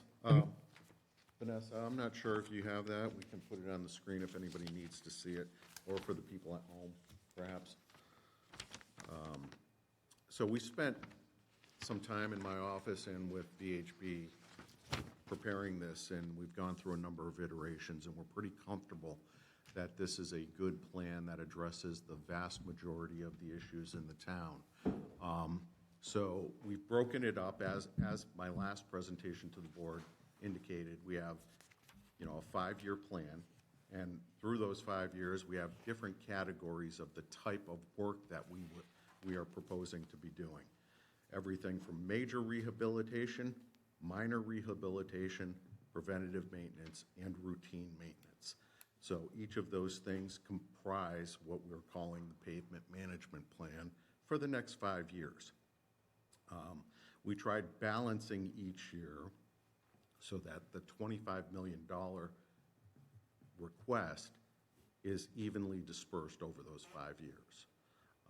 So as I've previously indicated, the year one work under the major rehab, we're focusing on roads that don't have really major underground infrastructure problems, but the surface is really in poor shape. And those roads are Acre Bridge Road from Marlborough Road to the Marlborough City Line, Northborough Road between Main Street and Johnson Road, Pine Hill Road in between the sections that we just completed, and Woodland Road from Turnpike Road to Bay Path Lane. Each of those roads has either no water or water that's in decent shape, as well as no drainage on each of those. So from a simplicity, from an engineering, design, and construction perspective, those are fairly low-hanging fruit to get the biggest bang for the buck, and we're fairly confident with the dollars on those roads. We don't expect many variables. With regard to minor rehab, we're looking at Corderville Road. We do have Corderville Road on a TIP plan. We don't expect those 2 TIP projects, which is Framingham Road and Corderville Road, to come to fruition until after 2031, 2032. That'd be the soonest they come in for construction.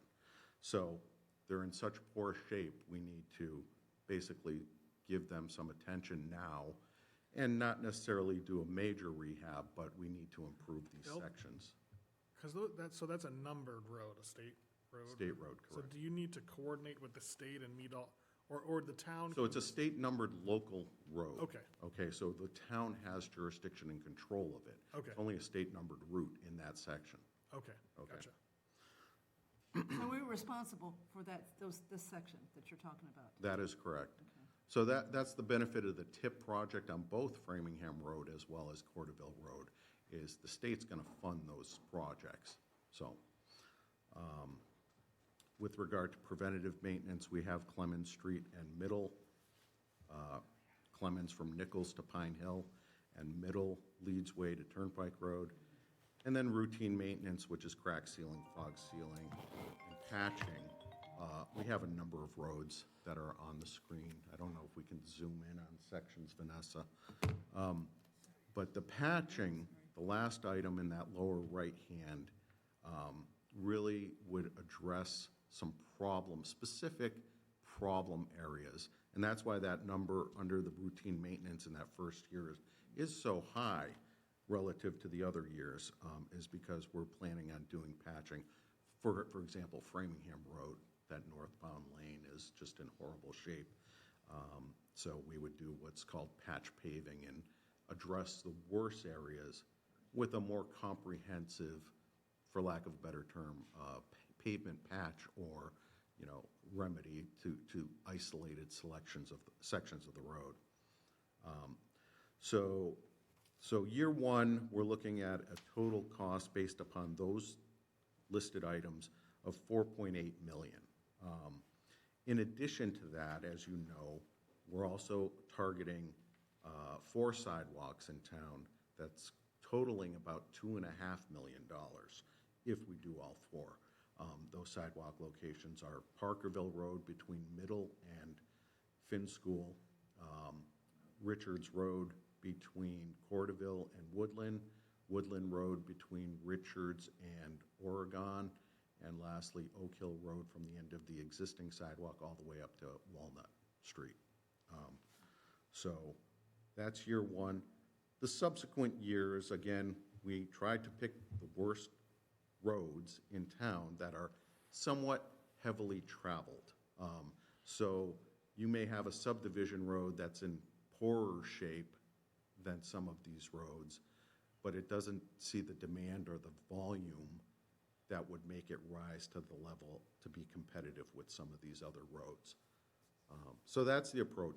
The other thing on these subsequent years, and we plan on using our pipe camera inspection tool, is to basically inspect the underground infrastructure to make sure that it's in decent shape, and if it does need replacing, we will deal with it as part of this project.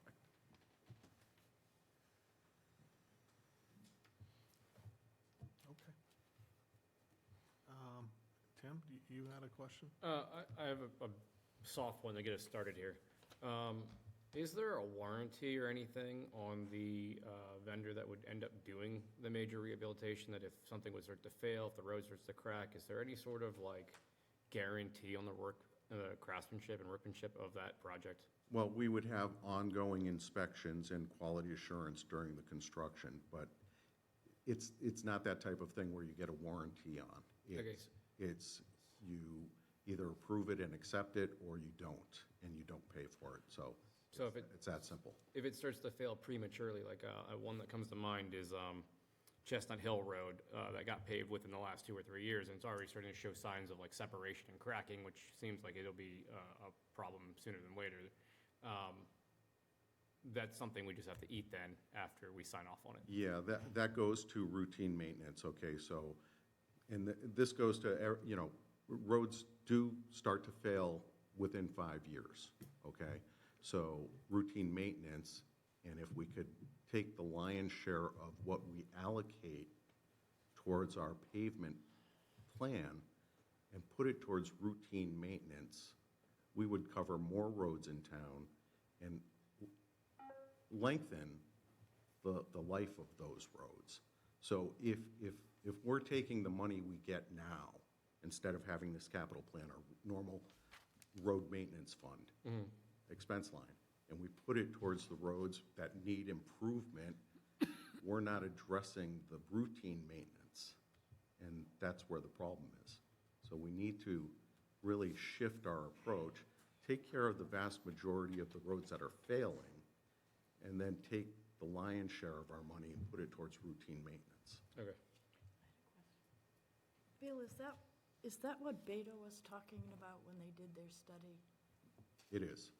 That it's better not to let the road crumble and then fix the whole thing than to maintain it? That's correct. And this takes that into?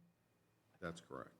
Was the selection of which roads based on the ratings from the pavement management system? It's a combination of the ratings, and as I pointed out, year one, we kind of took a different approach. We took poor roads but that had little infrastructure. So that was the motivation for that year one. But with regard to the other roads, it had to do with the condition, the score of the road, but also we looked at the number of vehicles that travel those roads. So we want to have the most people benefit from the expenditure. Could you also just speak briefly, I know once a road goes down, it's painful to see it get dug up right away for a gas line or a culvert or any of that. And this has all taken that into account. We don't think there would be. Well, that's going to happen over time. So, for example, often the gas company will have upgrades to their technologies, their former technologies that they don't use anymore. And, you know, they'll make the situation safer for them. You know, like look at Porterville Road, look at Route 9. They made a mess. Yeah.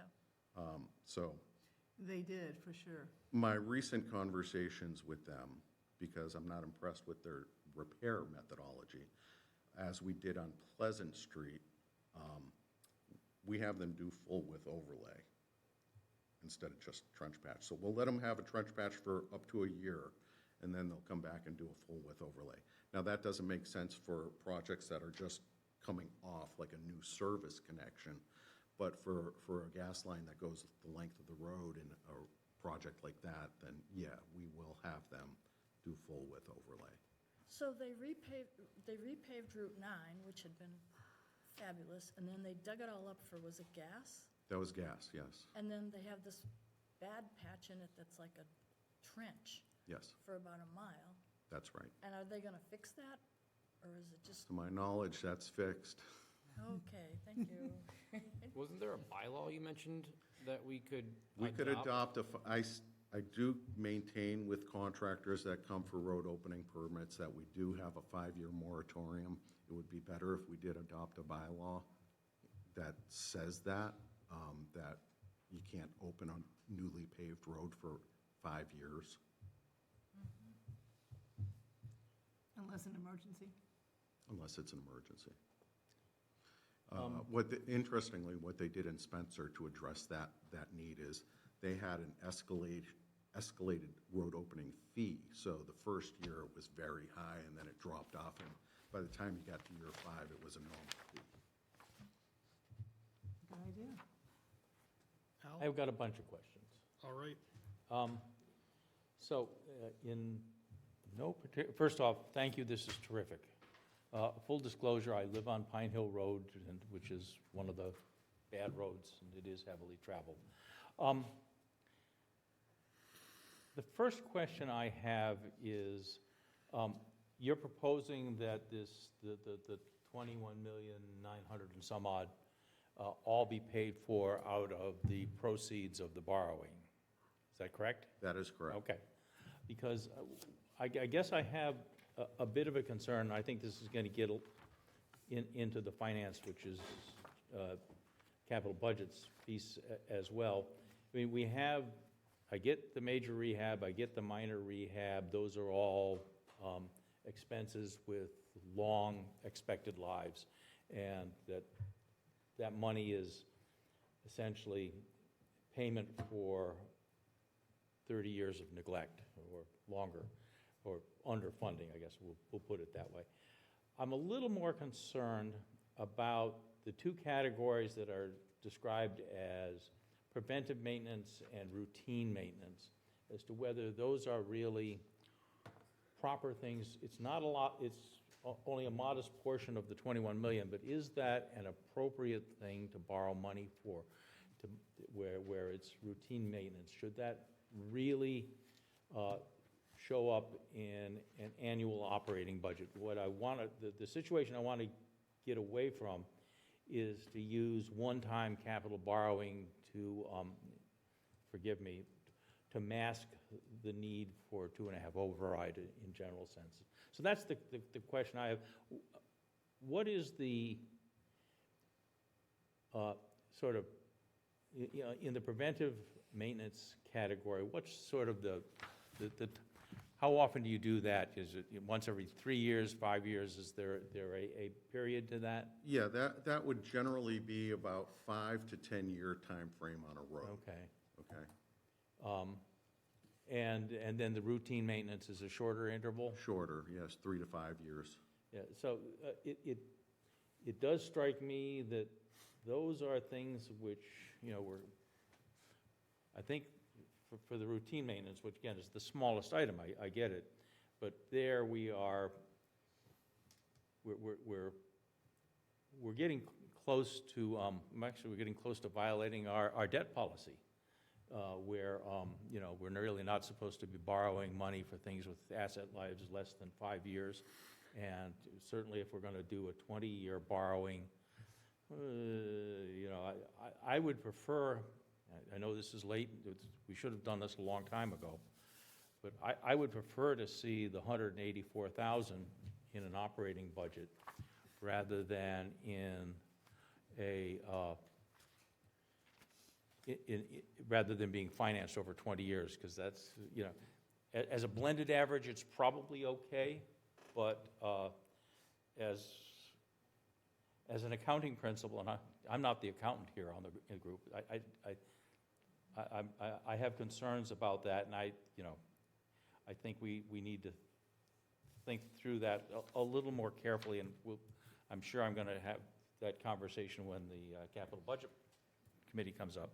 The next question I have. You want to Can I stay, just- stay on that one for a minute? Oh, sure. The accountant in the group, respond? Yeah. Yep. I agree with you. So, well, remember, part of the plan was to not do the annual $400,000 appropriations. Right. But coincidentally, if you look at the two numbers all the way down, they're about $400,000 if you add those last two columns. So we could just not do that and still do the 400, put it in, the annual warrant like we always do. Or you can always do a shorter term borrowing for that piece of it. So I think we got two ways to go here, but I agree with you that what's important is the first two, as far as the capital piece, right? Yep. And this two could just stay as that, and Bill's gonna talk about the Chapter 90, he's got the spreadsheet in here as far as that goes. So once he gets past the two tip project designs, he's gonna have Chapter 90 money too that he can use for this. So we could put this back in the operating budget and only bond those first two columns. That would be that was actually my next question, you beat me to it, which was,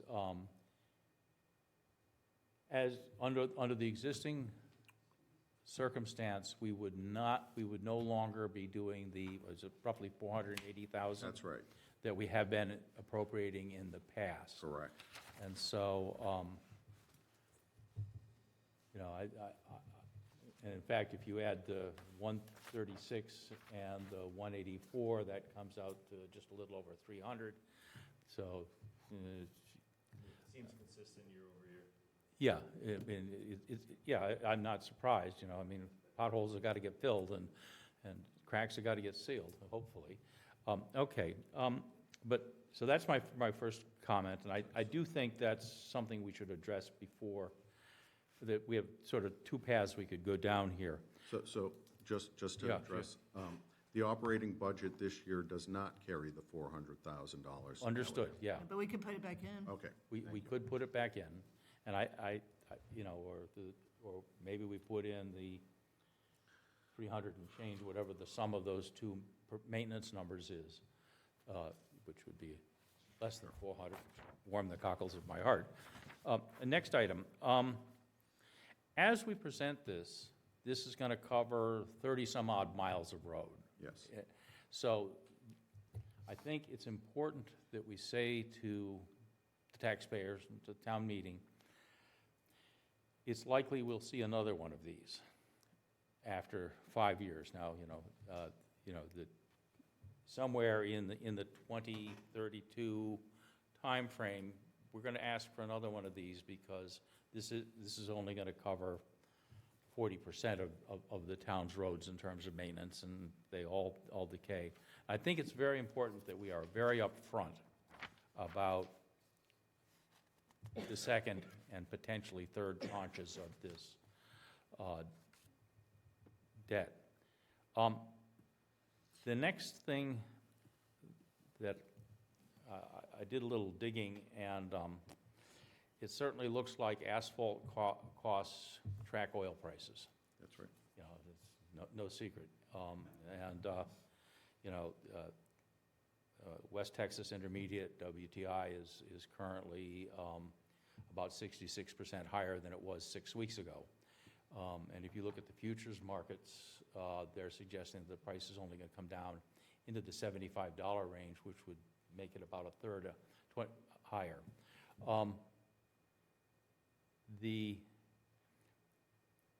There may come a point, depending, where it may make sense to delay for a year if the price of asphalt is too high, because we're going to buy a lot less road for today than we could have bought 6 weeks ago. And the same thing, by the way, is, I think, true of interest rates. We need to be, I think, somewhat circumspect about whether we actually let a contract based on our expected oil costs, because it's not just asphalt, it's all the diesel fuel that goes into all of the equipment. I'm sure you're already I hope you bought all your diesel fuel for the year already. Please tell me that's true. We do it in big chunks, yes. Yeah. Actually, we did it right before the conflict. We filled up the tanks. Oh, well done. Yeah.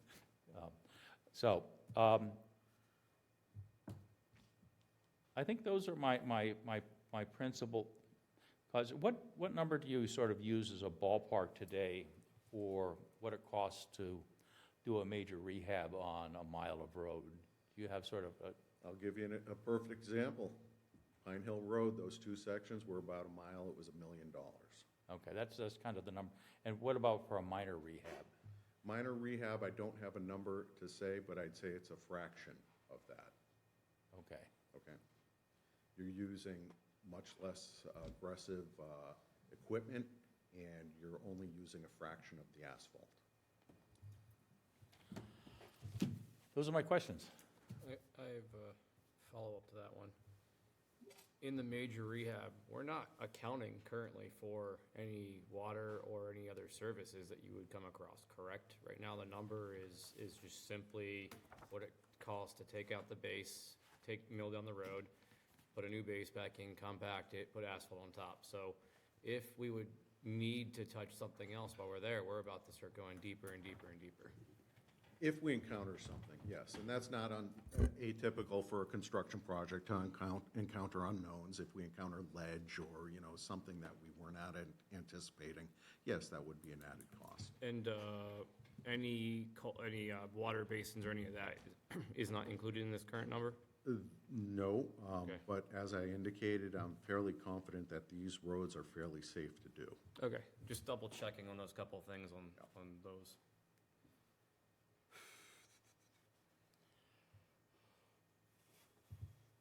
Can I go next, Andrew? Sure. So back to Al's concern on the price of oil. Did you happen to put these numbers together after the Iran war started or before? It was before. Okay, so they don't reflect the jump in oil prices? They at all? don't. Okay. All right, so that's what I thought you'd say. So I don't have a whole lot to say, right? I mean, this is great, totally understandable.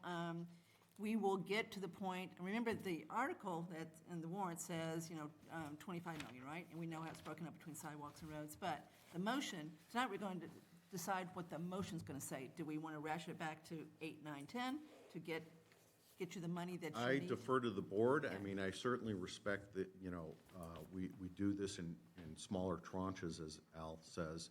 And then what that does, it allows us to still continue to assess the next year's unknown roads. And then we'd have a better handle on those unknowns and whether or not we need to do something about it. We need to replace a drainage pipe, for example. Just so we're clear, I was referring to this entire program as a tranche. Okay. And then there would be a tranche after that. All right. And- Do you agree with that? Where did you get your 30-something miles?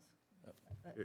I gave it to him. Yeah, I went to the source. Do you agree that after those 30, then we really start over with the next 30-something miles? We have, 67 total? What do we have here? Total that we're responsible for, Yeah. I got to find Al's email. 77, I think, was the number. 77's in everything, I think. We're all in on 77. 70.4 is what we own. All right, so 70. So that other, and this is 30, This is 33. so the other 37 would then be the next group? So in other words, Yes. this is never ending, I guess? Well, no, the idea is if you look at the chart, we're trying to move from the left side to to the work on the right side. Yeah. And the work on the right side is much less expensive, and you get more road miles annually when you do it. Yeah, it sounds like there might just be one more tranche. It might not be as big as a project, it'll probably cost more. But, When a road is taken care of, through how many years do you get out of it? It's not an it varies, okay? So if you don't touch the road, you're gonna get 30 years out of it. If you maintain it properly, you could easily double the life of that. So it sounds like 2 tranches, and then you have a good 20 years, so how do you, at least? Yeah. So what Select Board's got to decide tonight, once we hear from Capital, is whether the motion that we make at town meeting is going to have a different number than 25 million. But my vote will be at least a number that gets you what you need for that first year, including those 4 sidewalks, right?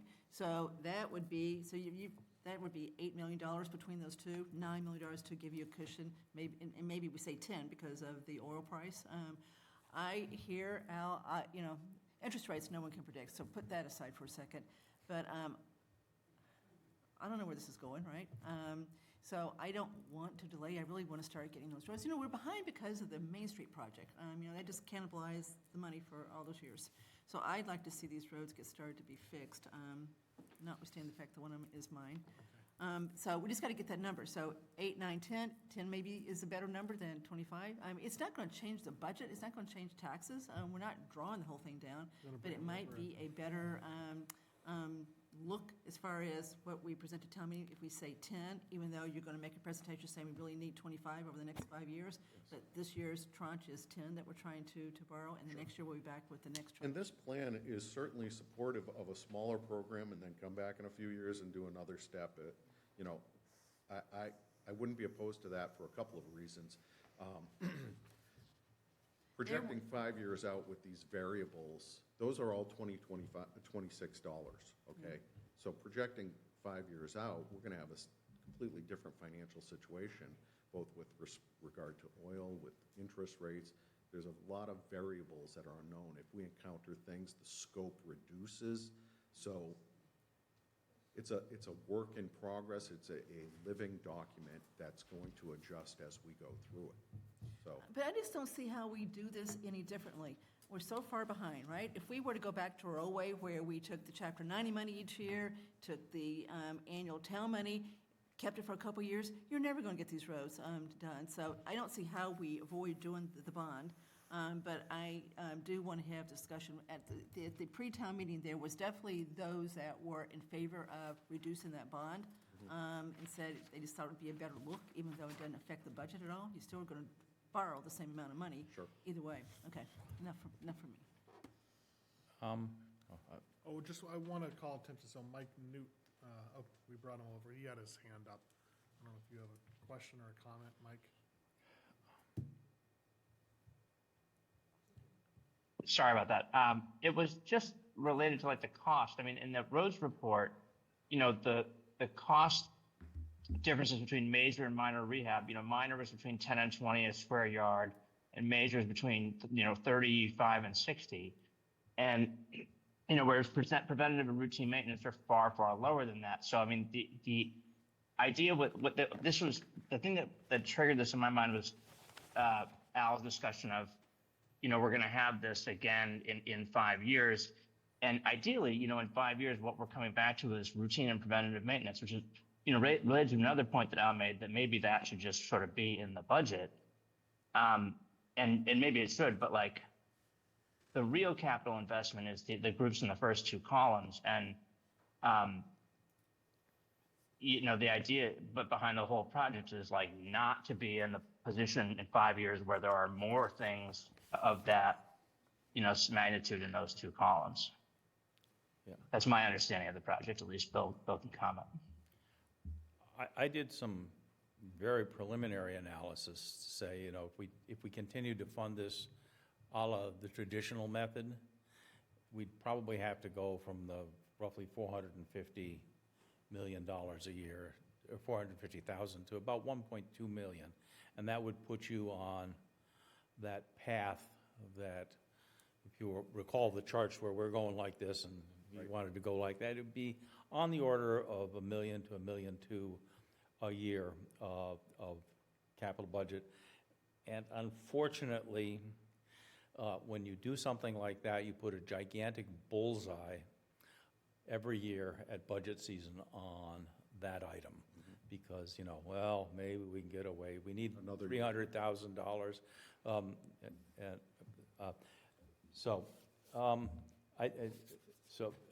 Just to one thing to clarify,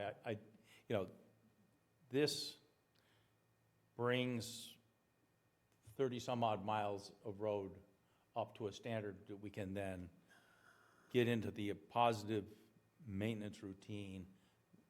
We still have another 30-some odd miles of road that will need to be brought up to that same standard. I mean, there's no shortage of roads that are falling apart in town. It's not a problem that's unique to Southborough by any means. Now, Bill, when you say 30 miles, I assume you're talking about in the top two categories, right? In that roads report, it says 9.6 in the major category and then 19 in the minor category. The 30 Is that what you mean by 30 miles? Yeah. 30 miles includes the whole 4 categories: major, minor, preventative, and routine. So Okay, we're going to be in contact as part of this plan with the 33 miles.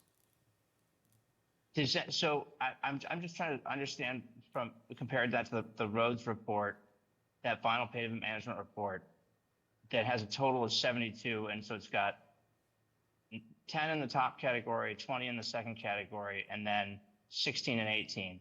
So of the 30 that this addresses, how many miles in the top two categories are covered in that? I don't have that number right now, and I don't have that number right now. Okay. Is it a small percent that you weren't able to get to? I'm assuming it's because of complexities with those roads. So do you remember when you're thinking about it, was like a small number that you sort of just had to kind of push back a little bit? What drove this was the budget amount, along with, we're fitting it in the annual program, but also the priorities on the roads. Okay. So I wasn't focused on how many miles per se. It was more driven by the budget. And it wasn't necessarily a complexity thing, it was more of a traffic or other parameter thing to where it fell on the priority list. Number of vehicles per day, correct. Okay, got it. Paul has a question or a comment, and then maybe we can shift to I just want to make sure I understand where Al got his $1.2 million. So Al, you got $20 million in the first two categories, right? If you want to do it over 5 years, that's $4 million a year. So where do you get $1.2 million? That was the number that I thought you would need to, on a continuous basis, to, we've been putting 450 of our money, the state's money is our money too, but our money, and we've gotten what we got, which is, our roads are headed in the wrong direction, and It just seems to me like that number is much bigger than what you, so we can talk about. That was, $1.2 million forever. Okay. I'm not doing the forever, I'm just doing, okay. Okay. All right. Sorry. Yeah. Paul? So just to be clear, so, we're going to, in this 5-year plan, very, very roughly, we've got 10 miles of major rehab, just using your $1 million a mile, and probably 20 some odd miles of minor rehab. So that's roughly, very, very roughly, half the roads in town under that major and minor category over the next 5 years. So that leaves, the other 30 or 40, which will need to be addressed as well. All right, Paul. Yeah, well, you guys know me. I've got 30 years of experience as a transportation engineer, designing roads and permitting them, and sidewalk projects throughout Massachusetts and New England, and for Mass Highway Department.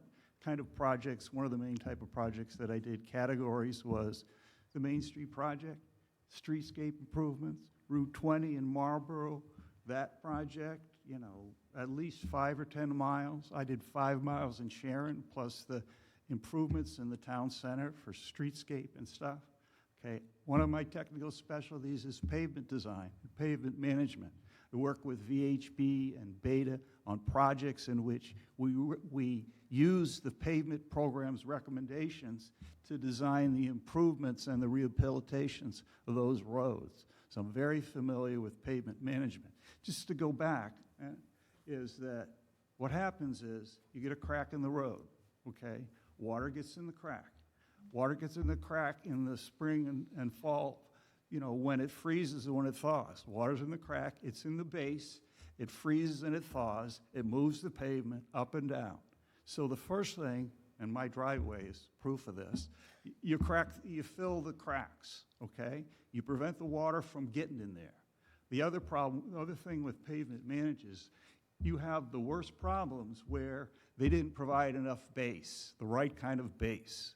So you have a base that doesn't drain, okay? And this is what drives the different kind of failures of pavement.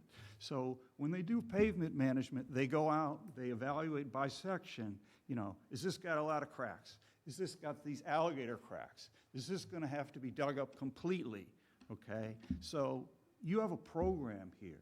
These programs have been around for 20 years. They were developed by VHB You think this is and a by good idea? Beta. This is a tried and true pavement management program. There's a program, they put all the things together, and you determine what you got to do for this road that's going to give it to the point where it's not going to deteriorate anymore.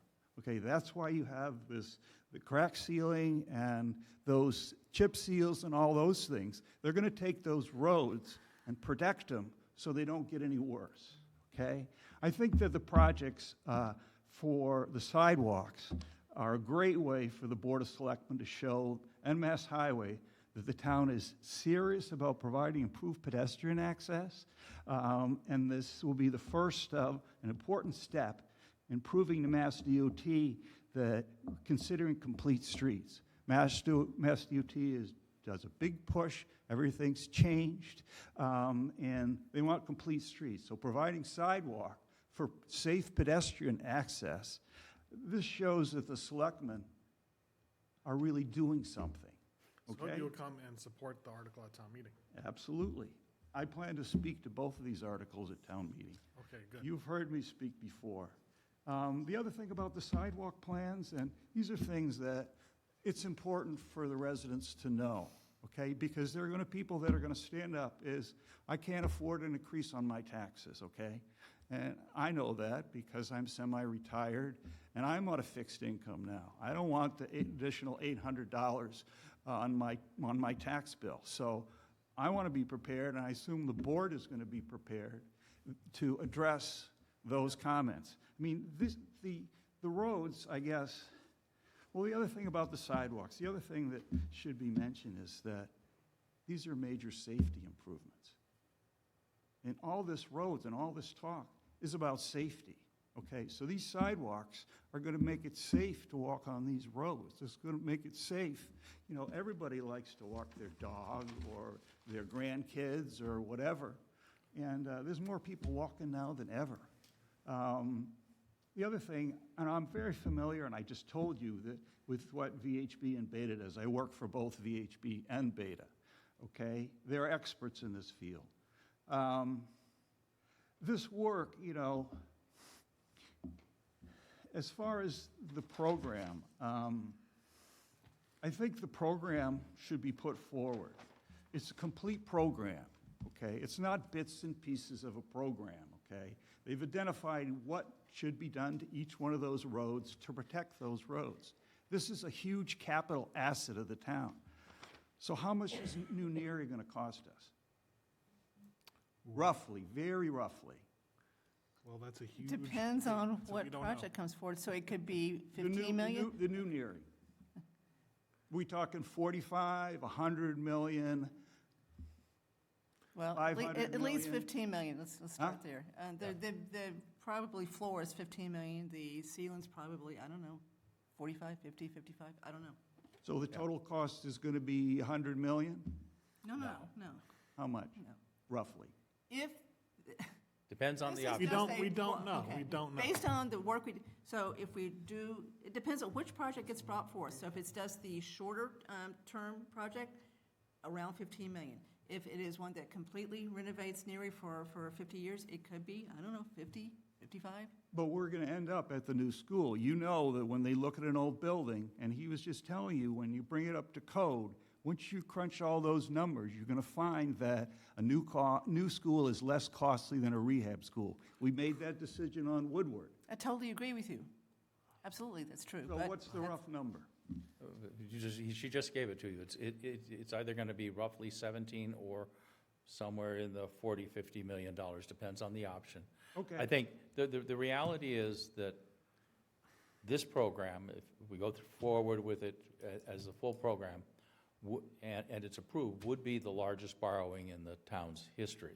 We'll exceed that. 25 million is the largest borrowing. 25 million would be the largest, I went and looked. Yeah. This would be the largest borrowing in the town's history. Okay, so this is, Yes, this is a large borrowing that is meant to retain I- your huge capital. I think you're preaching to the converted. Yeah. All right. So I think, But- because because we're getting up to 9 o'clock here, and I want to this is maybe a good, I want to move to the financial part of the presentation. I just think it makes sense to approve the whole program now. You're going to go No, back and you're going, let me just finish. You're going to go back and you're going to have that argument that Al mentioned every year that you try and get that 5 million. The other thing is, the reality is. Okay, so Chapter stop right 90 there. Do we ask for 25 here, or do we ask for 8? Well, I'm saying that you're talking about the Chapter 90, okay? Chapter 90 does not provide adequate money for the maintenance of roads, period, okay? And so you can't expect that your DPW is going to be maintaining your roads in any way adequately with just this Chapter 90. Now, the town is adding in another 500,000, right, every year, okay? So that's a step forward. But, Al, it's not going to cover the part that's in this program. Agreed. So anyway, I mean, you guys are on the right track, you know. I just hope that you guys are prepared with a modified article for the amount of money that you want. That's And what we're I gonna will talk about. speak at town meeting. You know, I want to support the town and the selectmen and the DPW in terms of making prudent decisions. But you got to realize this is a critical and a very valuable asset. I agree.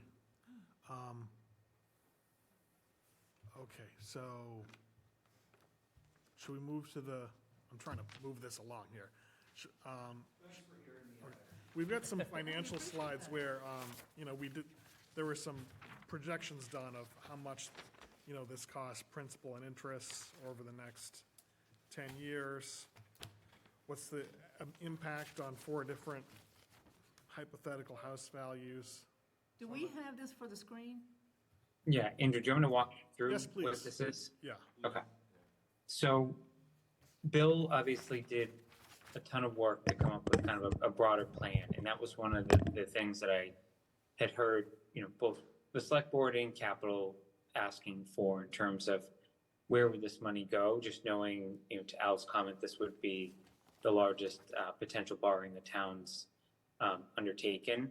So what I did with Brian was to summarize kind of our existing capital position and then, show kind of the impact of a few different scenarios here, just so everyone could kind of be grounded. And then I think you'll see in our last slide really kind of gives you, 3 potential options to decide what your motion is going to be based on what you see. So Vanessa will keep going. So this is basically what we've already done, line 1 and line 2.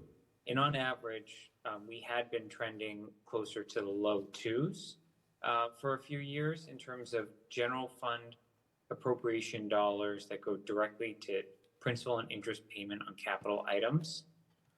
We recently have approved a few other items, which you'll see in that middle column. And then the bottom line is the impact if every other capital article other than the roads gets approved at the annual town meeting. These articles would come, right before. So I think big picture, what this shows you is kind of our debt burden in the amount of general fund appropriation that was going towards capital was increasing quite significantly in the 28 to 31 or 32 time period, which is going to be the same time period of which, regardless of the level of programming you do here, these bonds would hit in full force. We'll go to the next slide.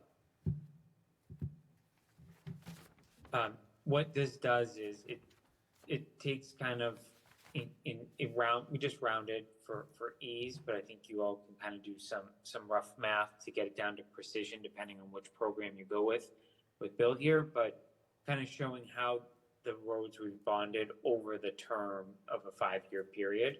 So you have 5, essentially separate phases of roads, plus the sidewalks, which would be an immediate item. And you can kind of see that, very quickly the numbers start jumping into the, 200, 735,000, then into $1 million, then into the $2 million, the phase in terms of annual appropriation. Now, the key thing to remember is that this is just the total cost of the new program. It has nothing to do with what we used to do in the past. That's what we've put up above. And my understanding, and someone can correct me if I'm wrong on this, is that the FY26 budget that we're in right now did appropriate a road maintenance budget of $400K. But however, we've budgeted nothing in the FY27 budget. So we're actually going to go down before we go up if this gets approved. I just think it's important to be clear with the taxpayers that historically we have always had at least 400,000. So we're really not going to be seeing a true incremental until FY28 if you kind of ignore this 1-year FY27 event. Keep going. So what this slide really does is it allows each person in the community to kind of see what this program would take over the full term, the full 25, what it does to a tax bill absent any other considerations. The reason the 898,100 is not rounded like all the other numbers on here is that's the median home value, per the finance department at this point in time. So this just kind of gives you an order of magnitude of allowing taxpayers to kind of see the full cost of this program absent any other capital projects.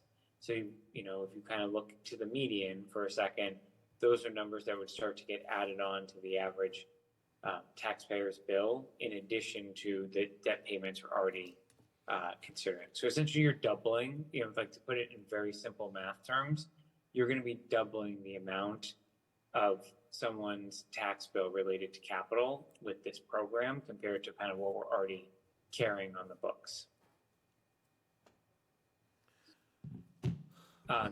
And then, not to belabor the NERI point too much, but what we did do is also show kind of, just so people can do math in their own head, is for every additional 10 million of capital spend over a 30-year bond period, so think large capital, like a building project, right? This is kind of what the incremental is per 10 million of spend. I think there's some argument that could certainly be made about when, depending on how long it takes for a project to get passed and then ultimately executed on, when this would actually hit the tax rolls. I think you're probably going to be looking closer to FY29 as opposed to FY27. But again, this is just to be eyes wide open to all parties without kind of trying to prejudge any outcomes on at least the only one large capital item that we're still aware of that has not been kind of contemplated here. So keep going, Vanessa. So full disclosure, Capital decided to vote at town meeting on this article, and I think there's 3 options in front of you. Is article 1, option 1 is do exactly what you already have written in the warrant, is just give Bill the full authorization up front. Option 2 is to kind of find a middle ground and give him basically year 1 and year 2 of the roads plus the full sidewalk program. or option 3 is to just go with 1 year and bring a proof of concept back. I think ultimately this decision lies with all of you that would be making the motion in terms of what you think would garner the most support and whether we need what I'll call a trial period to get the residents comfortable with this large of funding. I don't think we need any discussion about the condition of the roads, but it's just about how much authority town meeting's willing to grant. Obviously, those that are on the select board at the time and the authorizing kind of future bonding payments and our DPW superintendent. So that's what we have in the finance. We'll be willing to leverage any of these slides for purposes of the town meeting presentation, depending upon the path that you decide to take tonight.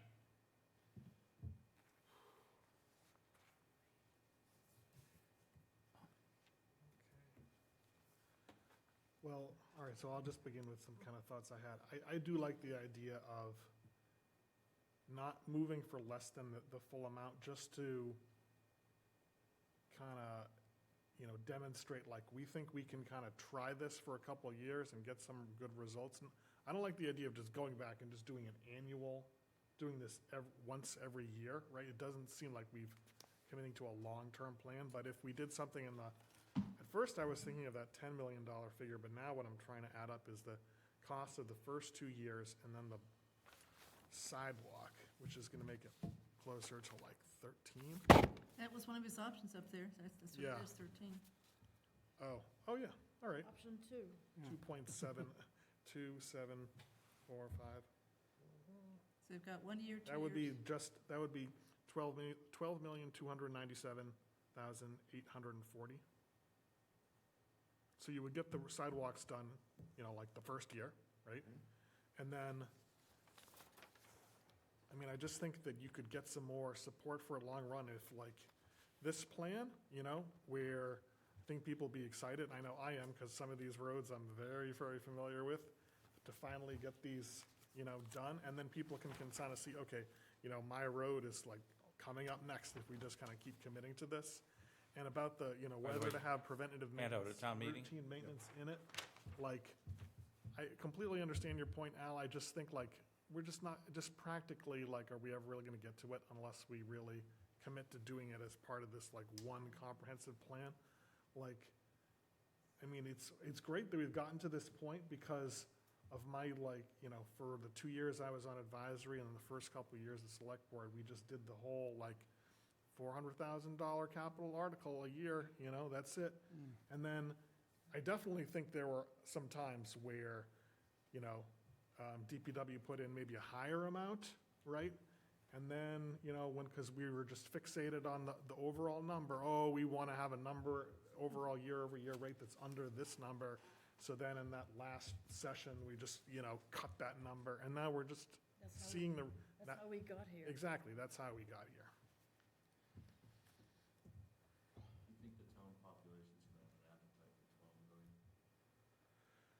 He's advocating the whole thing, the 25.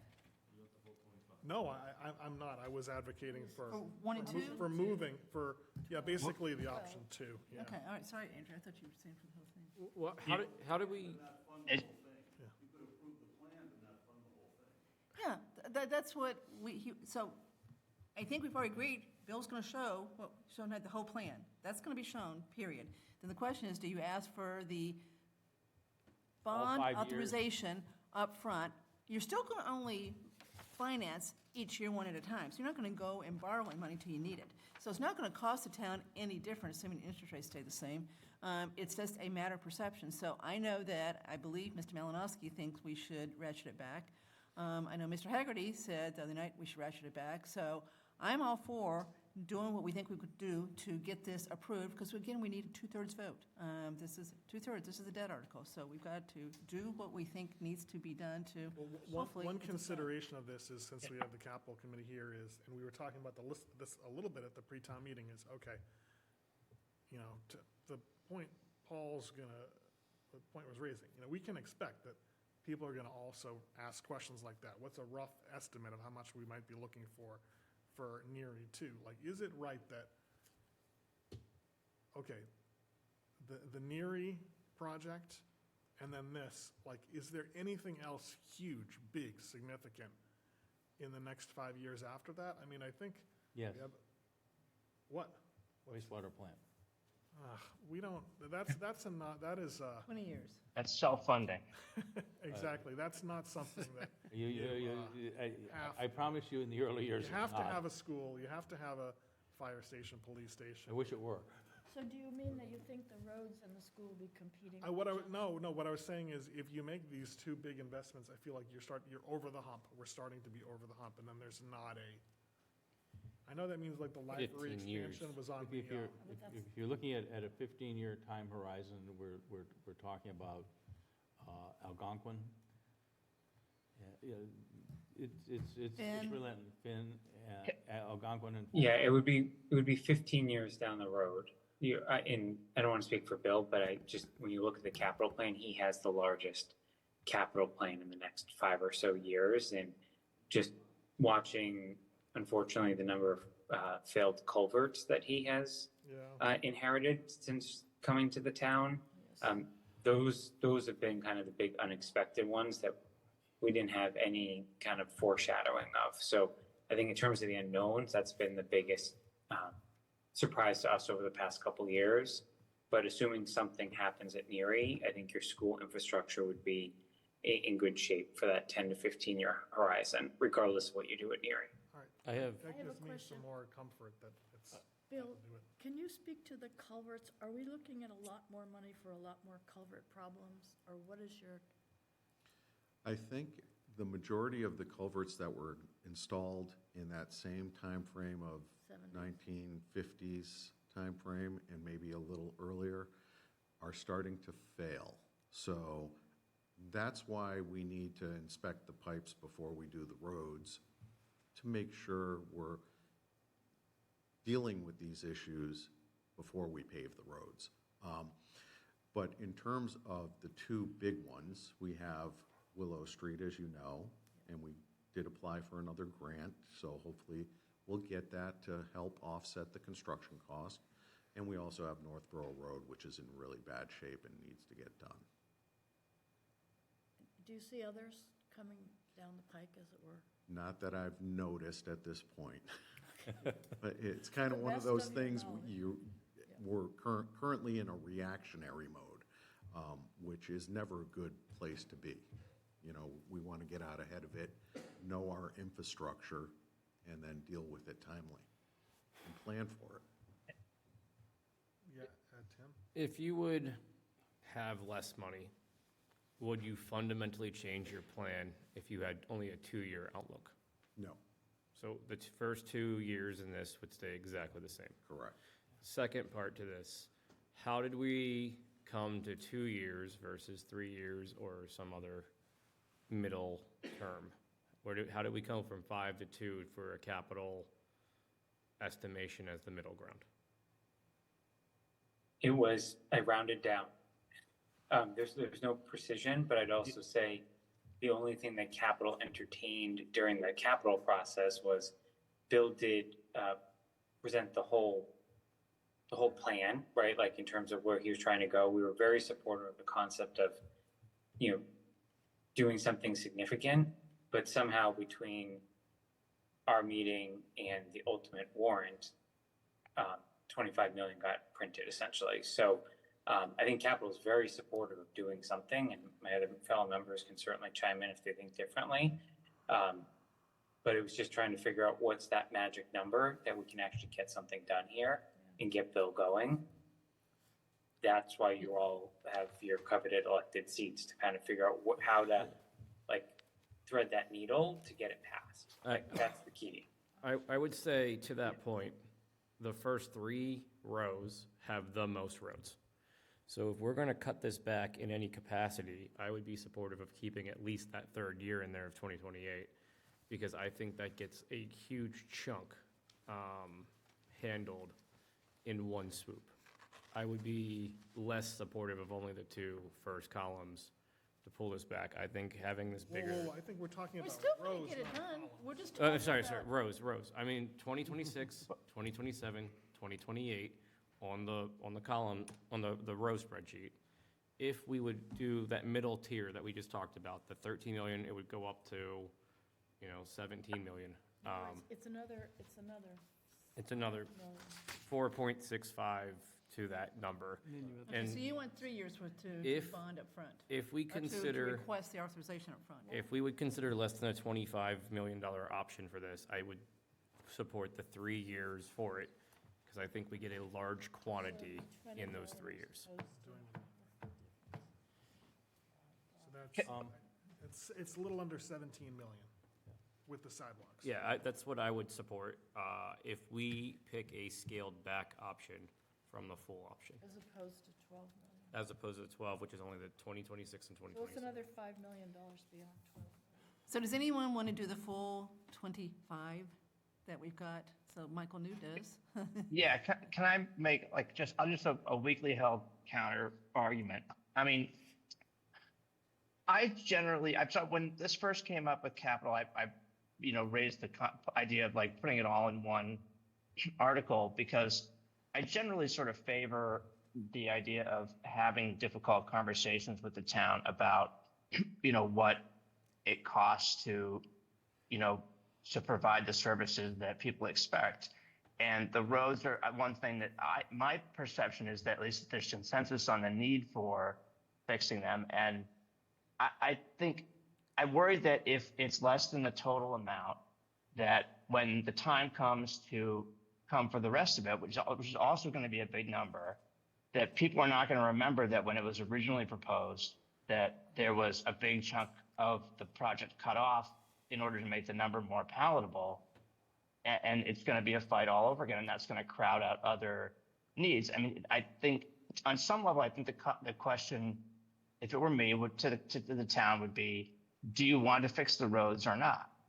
And, if the consensus is, well, no, we only want to fix half of them, then that's great. But, I don't think any of us would argue that we should only fix half of the roads, or 3/5 of them, or 2/5 of them.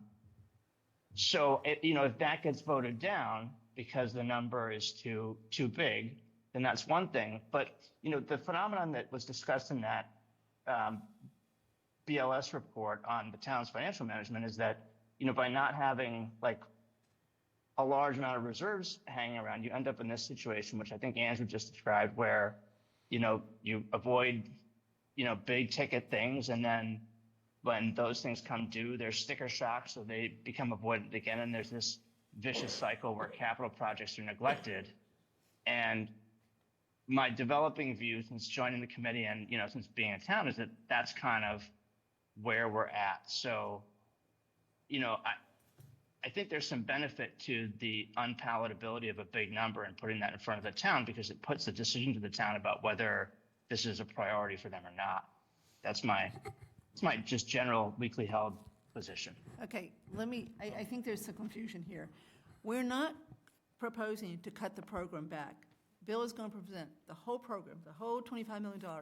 The only issue is, do we want to ask the town to fund the first 2 years at this annual town meeting, and then come back the third year and do the funding? Or do we want to ask for the full approval to borrow the money when the time comes to do it, or not? And what I'm trying to avoid is a negative vote and we get nothing, because it's such a high hurdle. So I don't know what the magic number is. Well, I think what Mike is suggesting is if you could, let's say we stick with option one, we just move the whole thing, okay? But then you're upfront with people and explain, we had this discussion. We considered doing this in 2 phases, but we want to put the whole thing in front of you now. And you can have the option, someone could amend this down. Okay, right? that's not what I'm saying. I want to say this again.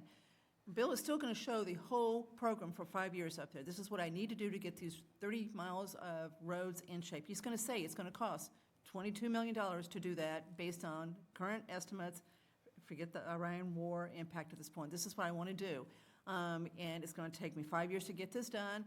So either we're going to ask for the full approval now, so that when it comes time to borrow it year after year, that's already done. Or we're going to say, no, we're going to ask you for this much this year, but then we're coming back in year 3 and 4 and 5 to finish this up. So we are going to still try to do this whole set of roads. The question is, do we want to fund, do we want to ask you for the money now, or come back 3 times? But that's exactly what I'm wondering. I mean, what's the upside of not asking for the full amount if you're presenting the full amount? To me, it's that it just makes the number easier for people to swallow, but it doesn't change the number, and I think that's. I'm going to shock people. I don't know, it's not. And, Go ahead. I'm sorry. No, go ahead, Al. I think we should ask for the full amount. I am shocked. Okay, so I thought you were going, so I'm trying to go your way here, so I'm back, Let me explain my logic here. I am shocked. One of the most ancient functions of government is roads, right? I mean, the Romans would have understood, the Greeks, the Mesopotamians, they all understood that you got to provide roads. And I think this is a place where we have the adult conversation with town meeting. So it's because at the end of the day, it's town meeting's choice. You know, if you're willing to live with the roads the way they are, there is a program for you. We have a program for you. That program is what we've been doing for the last 30 years, which is going to cost the town $500,000 a year. And your roads will probably slowly but steadily get worse. If you want much better roads, they're not free. I'm prepared to stand in front of a town meeting and say this, you know, that, and it's going to cost, and they're not going to be cheap. And I think, you know, this is an adult conversation. You know, if you want the better roads, if you want Northborough Road fixed and all, you know, we all drive on the roads, we know what they're like. If you want the potholes to be. All right, I agree with you. So like, I feel like, so then. Didn't. I think I am coming around to, I think the way Mike put it here, okay. I came in thinking I would go for the middle option here, but look, one of the things that I see first off, it would be a big deal if the thing got passed this year, then we have I'm not funded sure a you're ready, but- comprehensive pavement management implementation program for the next 5 years, right? And Bill, you're ready to start right away, And right? look, if, Oh, yeah. you know, That was one of my you could also just be clear, if, you know, if you have any discomfort about this and you want to split this into different parts, we could do that, but we don't really recommend it. And then, you know, see where, I don't think, Kathy, to your point, like, is the risk of moving for 25 is one of the risks you get nothing? I think if we explain it the right way, the downside might be that someone decides to move it in a less, you know, amend it down and have it be less rather than the full amount. But, because I guess more and more I'm thinking I am concerned that, you know, we know how we do things, and then with the idea of following up on something in 3 years, and it just doesn't happen. I think to that exact point, the more things listed than not of the people I've spoken to about this, everybody's in favor of it.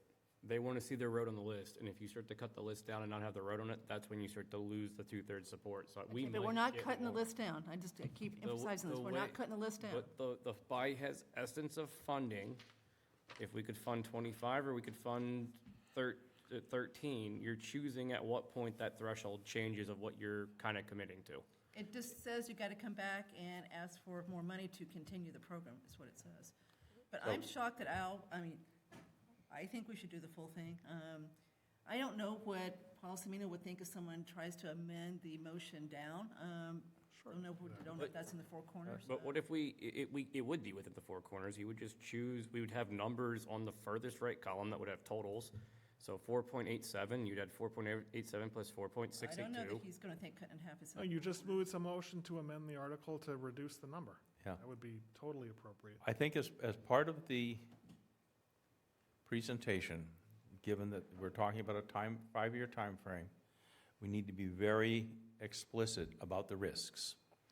We have, because there are substantial risks here in terms of asphalt costs and interest rates. You know, if the world turns against us, we may not be able to complete all of these projects with the money allocated. And I think we got to be upfront about, you know, this was pre-Iran pricing. So, but this is the plan, and it's time to have the big boy conversation.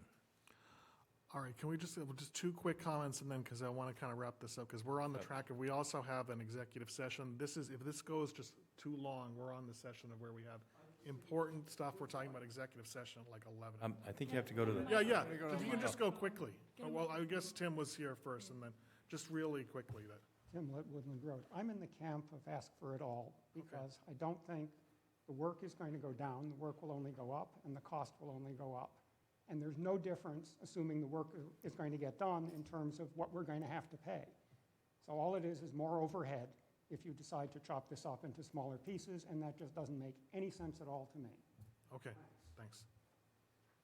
Paul Carter, 6 Hillside Avenue. I think we're at a tipping point, okay, where people driving in Southborough and saying, the roads are okay, you know, they got some problems.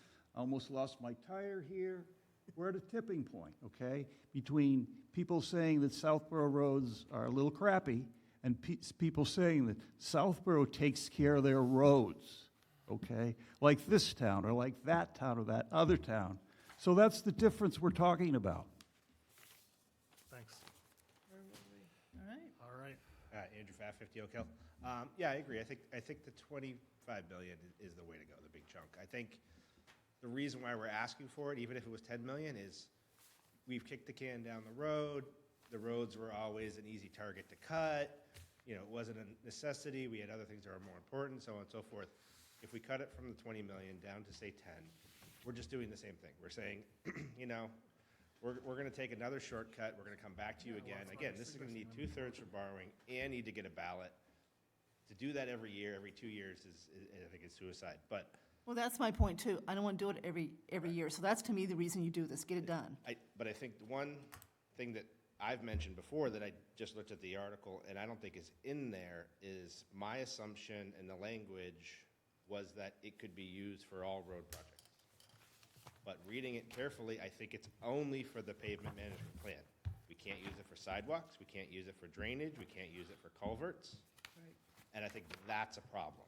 Well, we got to get the Well, sidewalk. it says it's Article 13 is to appropriate a sum not to exceed $22,255,000 to be expended under the direction of the DP superintendent for the cost to fund the town's road maintenance program, capital R, capital P, which this is, including without limitation, blah, blah, blah, blah, blah, blah, blah. And then further, to see if the town will appropriate 2.745 million, and then it's pretty specific about. Correct, but the road maintenance program is for the road surface, not, correct me if I'm wrong, Bill, it doesn't cover culverts, doesn't cover sidewalks, or could. Yeah, that's. My concern is that we approved 22.5 million to do these roads, and then while we're doing the road, we want to do the sidewalk, or we run into a culvert or a drainage issue, and we're going to need another bond on top of it to pay for that because we can't use the 22.5 to do that work.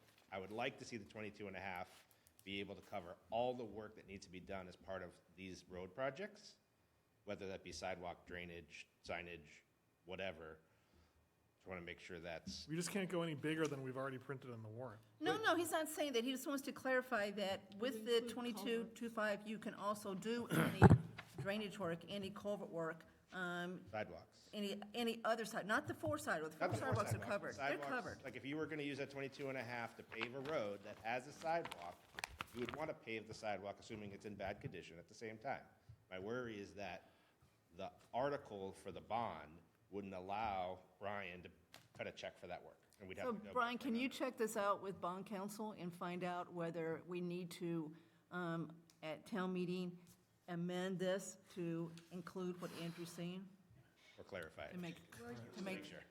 Know what wording you thought might give them the flexibility. Yeah. So I think you might want to do it in the wording, Andy, you were giving to that when you read Well, it's, yeah, it said and all other costs incidental or related thereto. It That's does. kinda- So it may be there. Improvement, it says improvements. Okay, so Oh, yeah, good. to move things along, I'd like to make a motion. Thank you. Okay.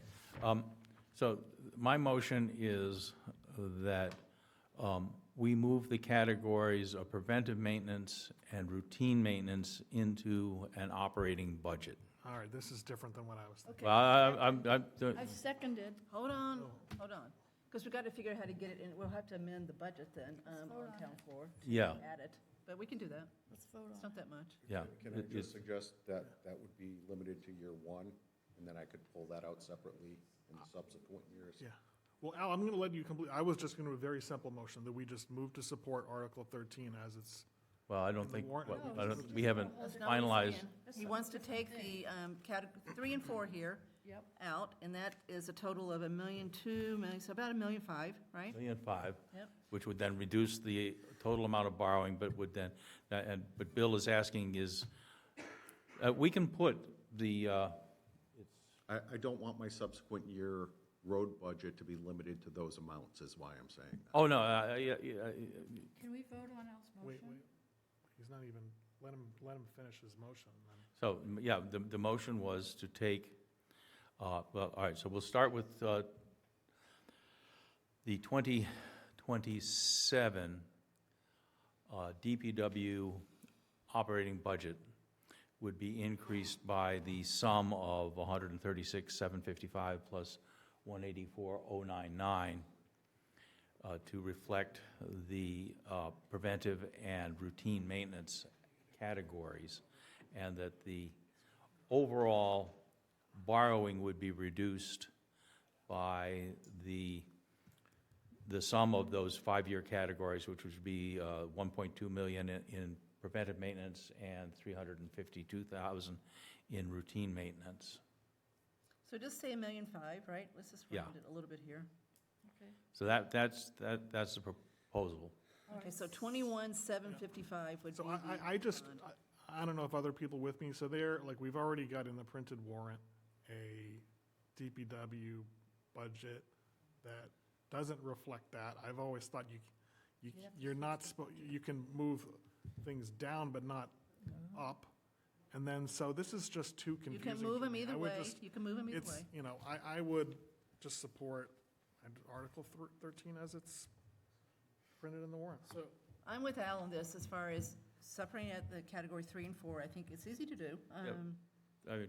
The preventive the routine maintenance actually violates the debt policy, which I opposed and everybody else, except for Tim, voted in favor of. So you're hoisted on your own petard. hold on. What? Yes, wait. Paul, you can't, Yeah. Well, we call it, the categories are preventive and routine. That's what we're trying to carve off 3 and 4. Paul, we won't let you just talk out of the audience, but. Now, Bill, correct me if I'm wrong, if you look at his Chapter 90 schedule, it's got a negative 300-something thousand bucks, but when he gets his fiscal year 27 allocation, that will make that positive. And so he's going to have that money too, to be able to use for roads. So he's got a cushion here, even if we do this. So I think Al is right. It's a little hypocritical not to abide by the policy that we approved. So I'm fine taking the $1.5 million out of the bond amount and putting $400,000 back in the DPW budget for fiscal year 27. Is that right, Al? That's what you want? Yep. So if I'm following this correctly, that means the rest of those two columns Would, go into an operating budget year over year? yep. Okay, so that's the preventative maintenance and routine maintenance becomes just funded from the general levy limit? General fund, yep. Okay, got it. So now that I'm following that piece, that also changes the capital projections Yep. that we just looked at. So You would reduce them by about $1.5 million. of those year-on-year, the piece that I'm going to ask about specifically, the year-on-year house averages, they're going to go up a little bit from a tax bill, but they're going to go down from a borrowing perspective. That's right. Correct? Right. Okay. Same amount of money.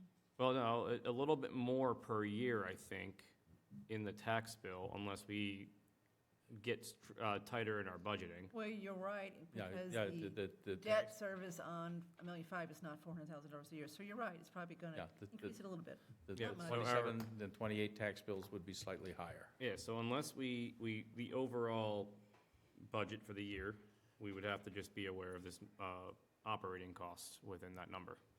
Okay, I think I fully understand what you're saying, Al. You know, another upside of that is that the preventative and routine maintenance really are a thing that is recurring. And so at the end of 5 years, people will have the expectation that like that is a recurring part of the budget, whereas they don't need to be borrowed for. And, you know, it's built into people's expectations at that point. All right, so it sounds like the three of you support what Alice, right? So look, I think this is something we should try to, you know, support unanimously, so if, I'm okay with it. I just don't like things that get this is sounding kind of complicated of the different motions. And it's getting late, and we've got a lot to do. So the motion's going to be to change that 22 to 55. Brian, check me, to 20,755,000, and then add.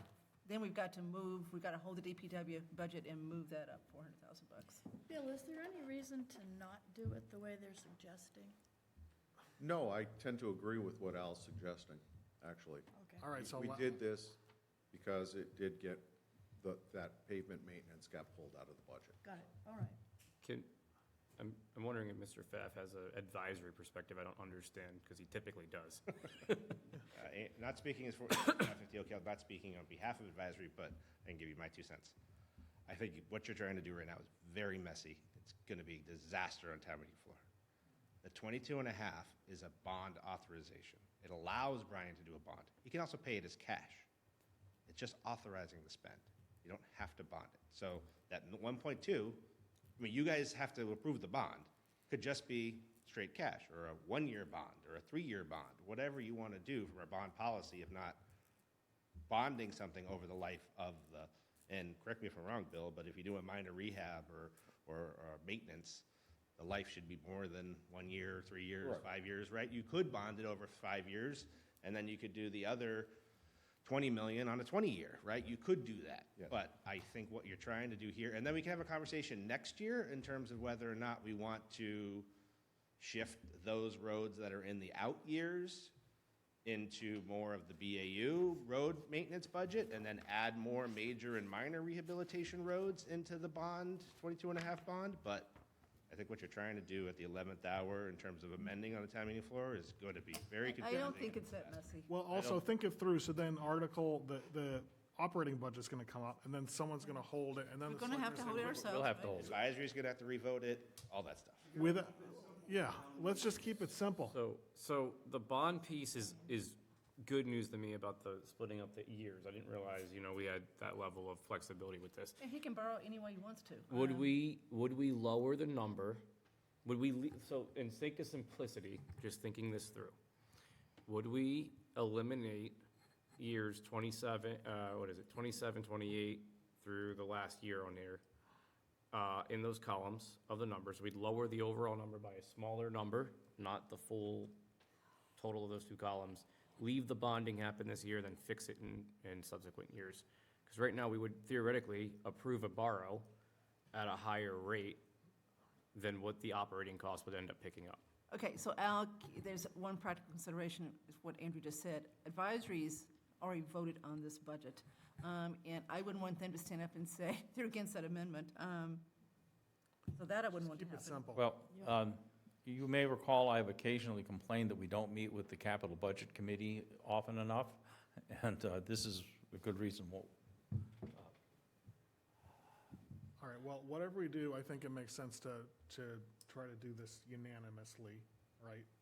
So, again, I think it makes sense to, Andrew spoke to the point there. Let's just try to keep this simple. Does the bond Like piece, this- the 1 this- year, sorry, I don't mean to cut you off. The bond piece, the 1 year, does that fit within the bylaw? Is that allowed? Well, so we adopted a set of financial policies, one of which was about borrowing, and I believe we said there was a certain number of years that we shouldn't borrow for things that are under a certain have an expected life under a certain number of But years. And I the- don't remember what it was, but I think it was 5. But the bond, that bylaw specifically, are we within the confines of the But we bylaw? wouldn't do that, Tim. We wouldn't do a one-year borrowing. Okay. Yeah. That would make no sense. But we would be, okay, so whatever the term would be, we would be within the bylaw if we left this 25-year, or 25 million 5-year plan as it sits today without moving anything. No, Al thinks, the policy that we adopted says that you're not supposed to borrow long-term for something that is short-term. You're supposed to match the Okay, borrowing to. so we're against the bylaw. That, my It's a question is. policy, it's not a The bylaw. policy, so Yeah. we're against the policy. Sorry, that policy. Okay. yes. Okay. All right, I move that we support. Wait, there is a Article- motion on the floor. Well, I move that I don't think you completed yours, so I'll just give it a shot at mine. I move that we support at town meeting Article 13 as it's printed in the warrant. Second. All right, all those in favor? Okay, passed. Who was the third vote? It's me. I think that we're gonna move, if we. Three, all those against? All right, so Okay, it passed 3-2. moving on. About the verbiage of it, to make sure everything's covered appropriately. We just decided to Keep it the way it is. keep it the way it is. Yeah, 3-2. And make sure that we check can with maybe town council revote to this. make sure Bill can use the money for culverts, whatever else he may have to do to get the road done. Mr. Chairman? Yeah. I do want to point out that there was a motion that was seconded, and that was made and seconded, and you stepped on it. I don't think you completed it. I made a I motion, think he did. and Marguerite seconded it. But then you kept going on it, Al. You added more things to it. All right, well,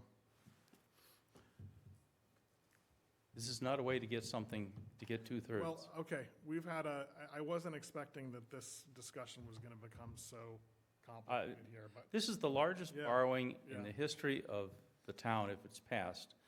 And, frankly, I think this board should be ashamed of itself. I'm sorry, you can shake your head all you like.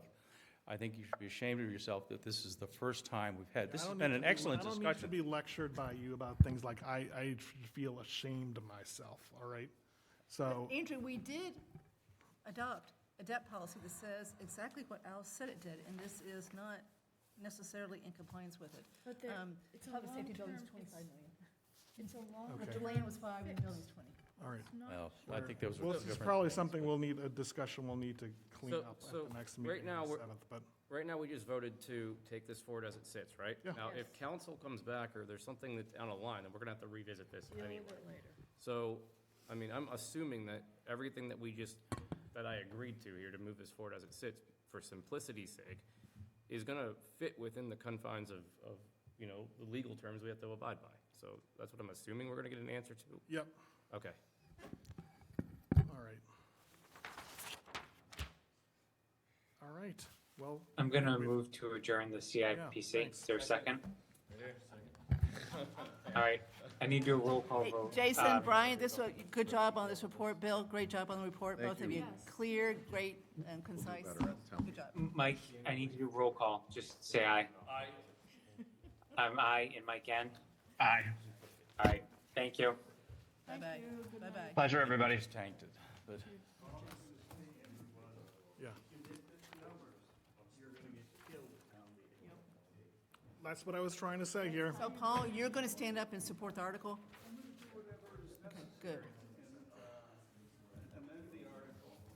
You help get the park passed, get this one passed, okay. Yeah, okay. Thank you. Hey, it's only your area of expertise. Why should we listen, right? Seriously. All right, so turning to reports, I don't have anything under chair's report. Mark, you had a town administrator report? I got a member's report. Oh, you do? Okay. And this is good news, so important. So I attended a meeting yesterday at the Department of Transportation in Worcester. What are we, Region 3, Mark, I think? With the Atlantic folks and with the Costco Transportation or Traffic Study guys, the consultants. And the purpose was to try to understand whether the project has to go through MEPA approval, which would mean another year onto the construction period. They didn't give us an answer. I thought the meeting went really well. Barry Lorian is clearly a good guy. He's head of the district. So we're waiting for an answer, but. Hey, guys. Can you, if you want to, maybe you can just talk outside because it's really loud. It's okay. Anyway, this is important. So it's either, so Costco also, we had a meeting a week before that with the guy who's actually going to build it. He's in charge of all the Costco building projects on the East Coast. Really good guy. And believe it or not, they can put a Costco up in 180 days. They can start moving inventory in 90 days. So if we don't have to go through this MEPA process, which right now, I think there's a good chance we're not going to have to, so does Bob Buckley, their zoning attorney, then they'll be open Q4 of '27. So before we end the tricentennial year, before Christmas, so, anyway. Good news. Yep. All right. Does anyone have any holds on the consent agenda? I'm going to hold the March 17 minutes.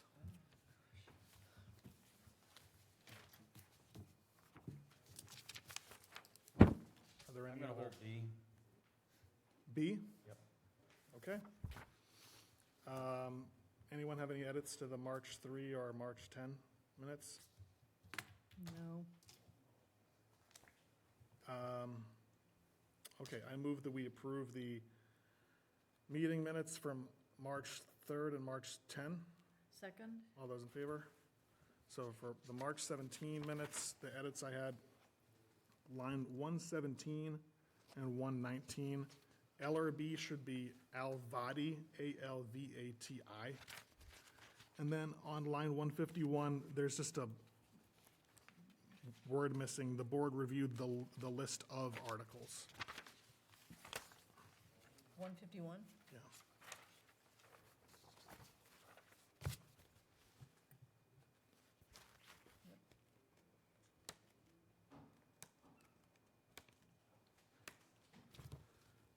Okay, so I move that we approve the March 17 minutes as amended. Second? All those in favor? Okay.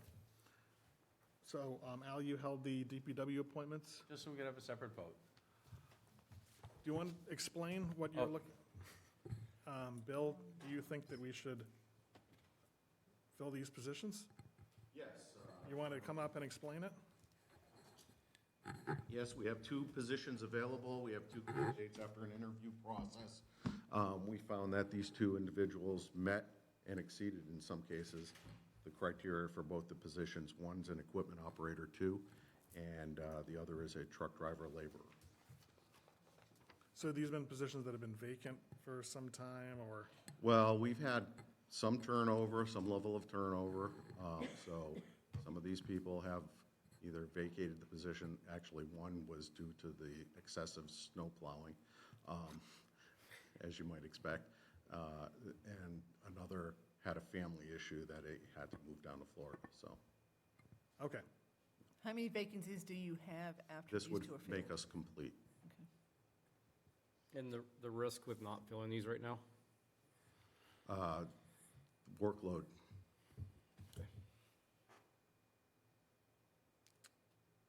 Okay, I move that we approve the DPW appointments. Second? All those in favor? No. Okay. The same reason I don't think these should ever come before this board. Okay. That's the only reason. Yeah. Can Well, it's can not we, that you don't think it should be filled, we just shouldn't do it. can we do something? If we're not asked No. to open the position, we shouldn't be asked to fill it. You know, nobody asked me for permission to hire, so Gotcha. Okay, you'll be rid of me soon. thank you. 6 weeks. Thank you, Bill. Thanks, Bill. Thanks, Bill. You too.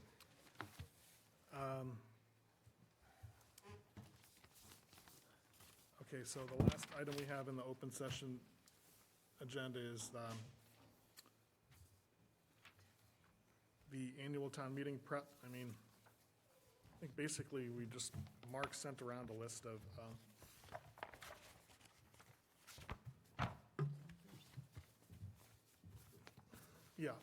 motions and proposed assignments of who is going to move what articles.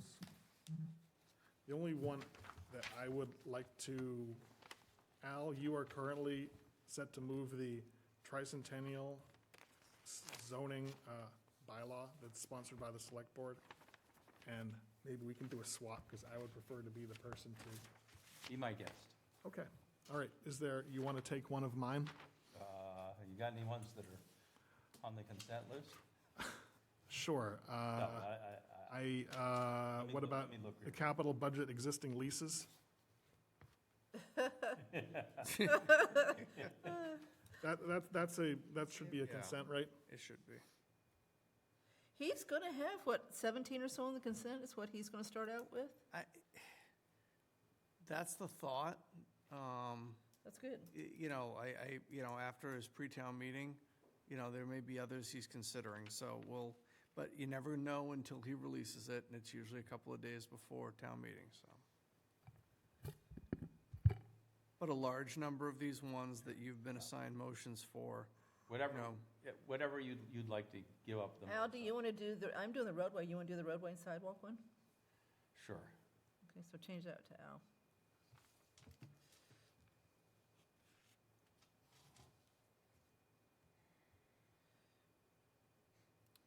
Well, just there not to reopen the whole thing, but you just voted not to support it, though, right?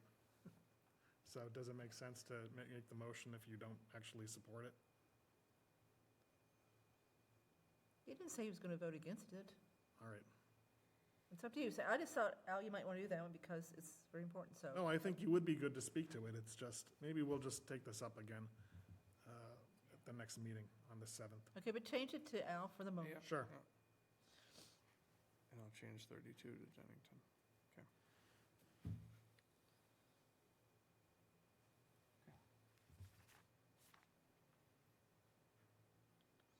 Good, I don't think I'll have to do any of them. Mine are all going to be on consent. You're going to do pilot payments since you're the pilot payment person? That's going to be on consent, so it doesn't matter. All right.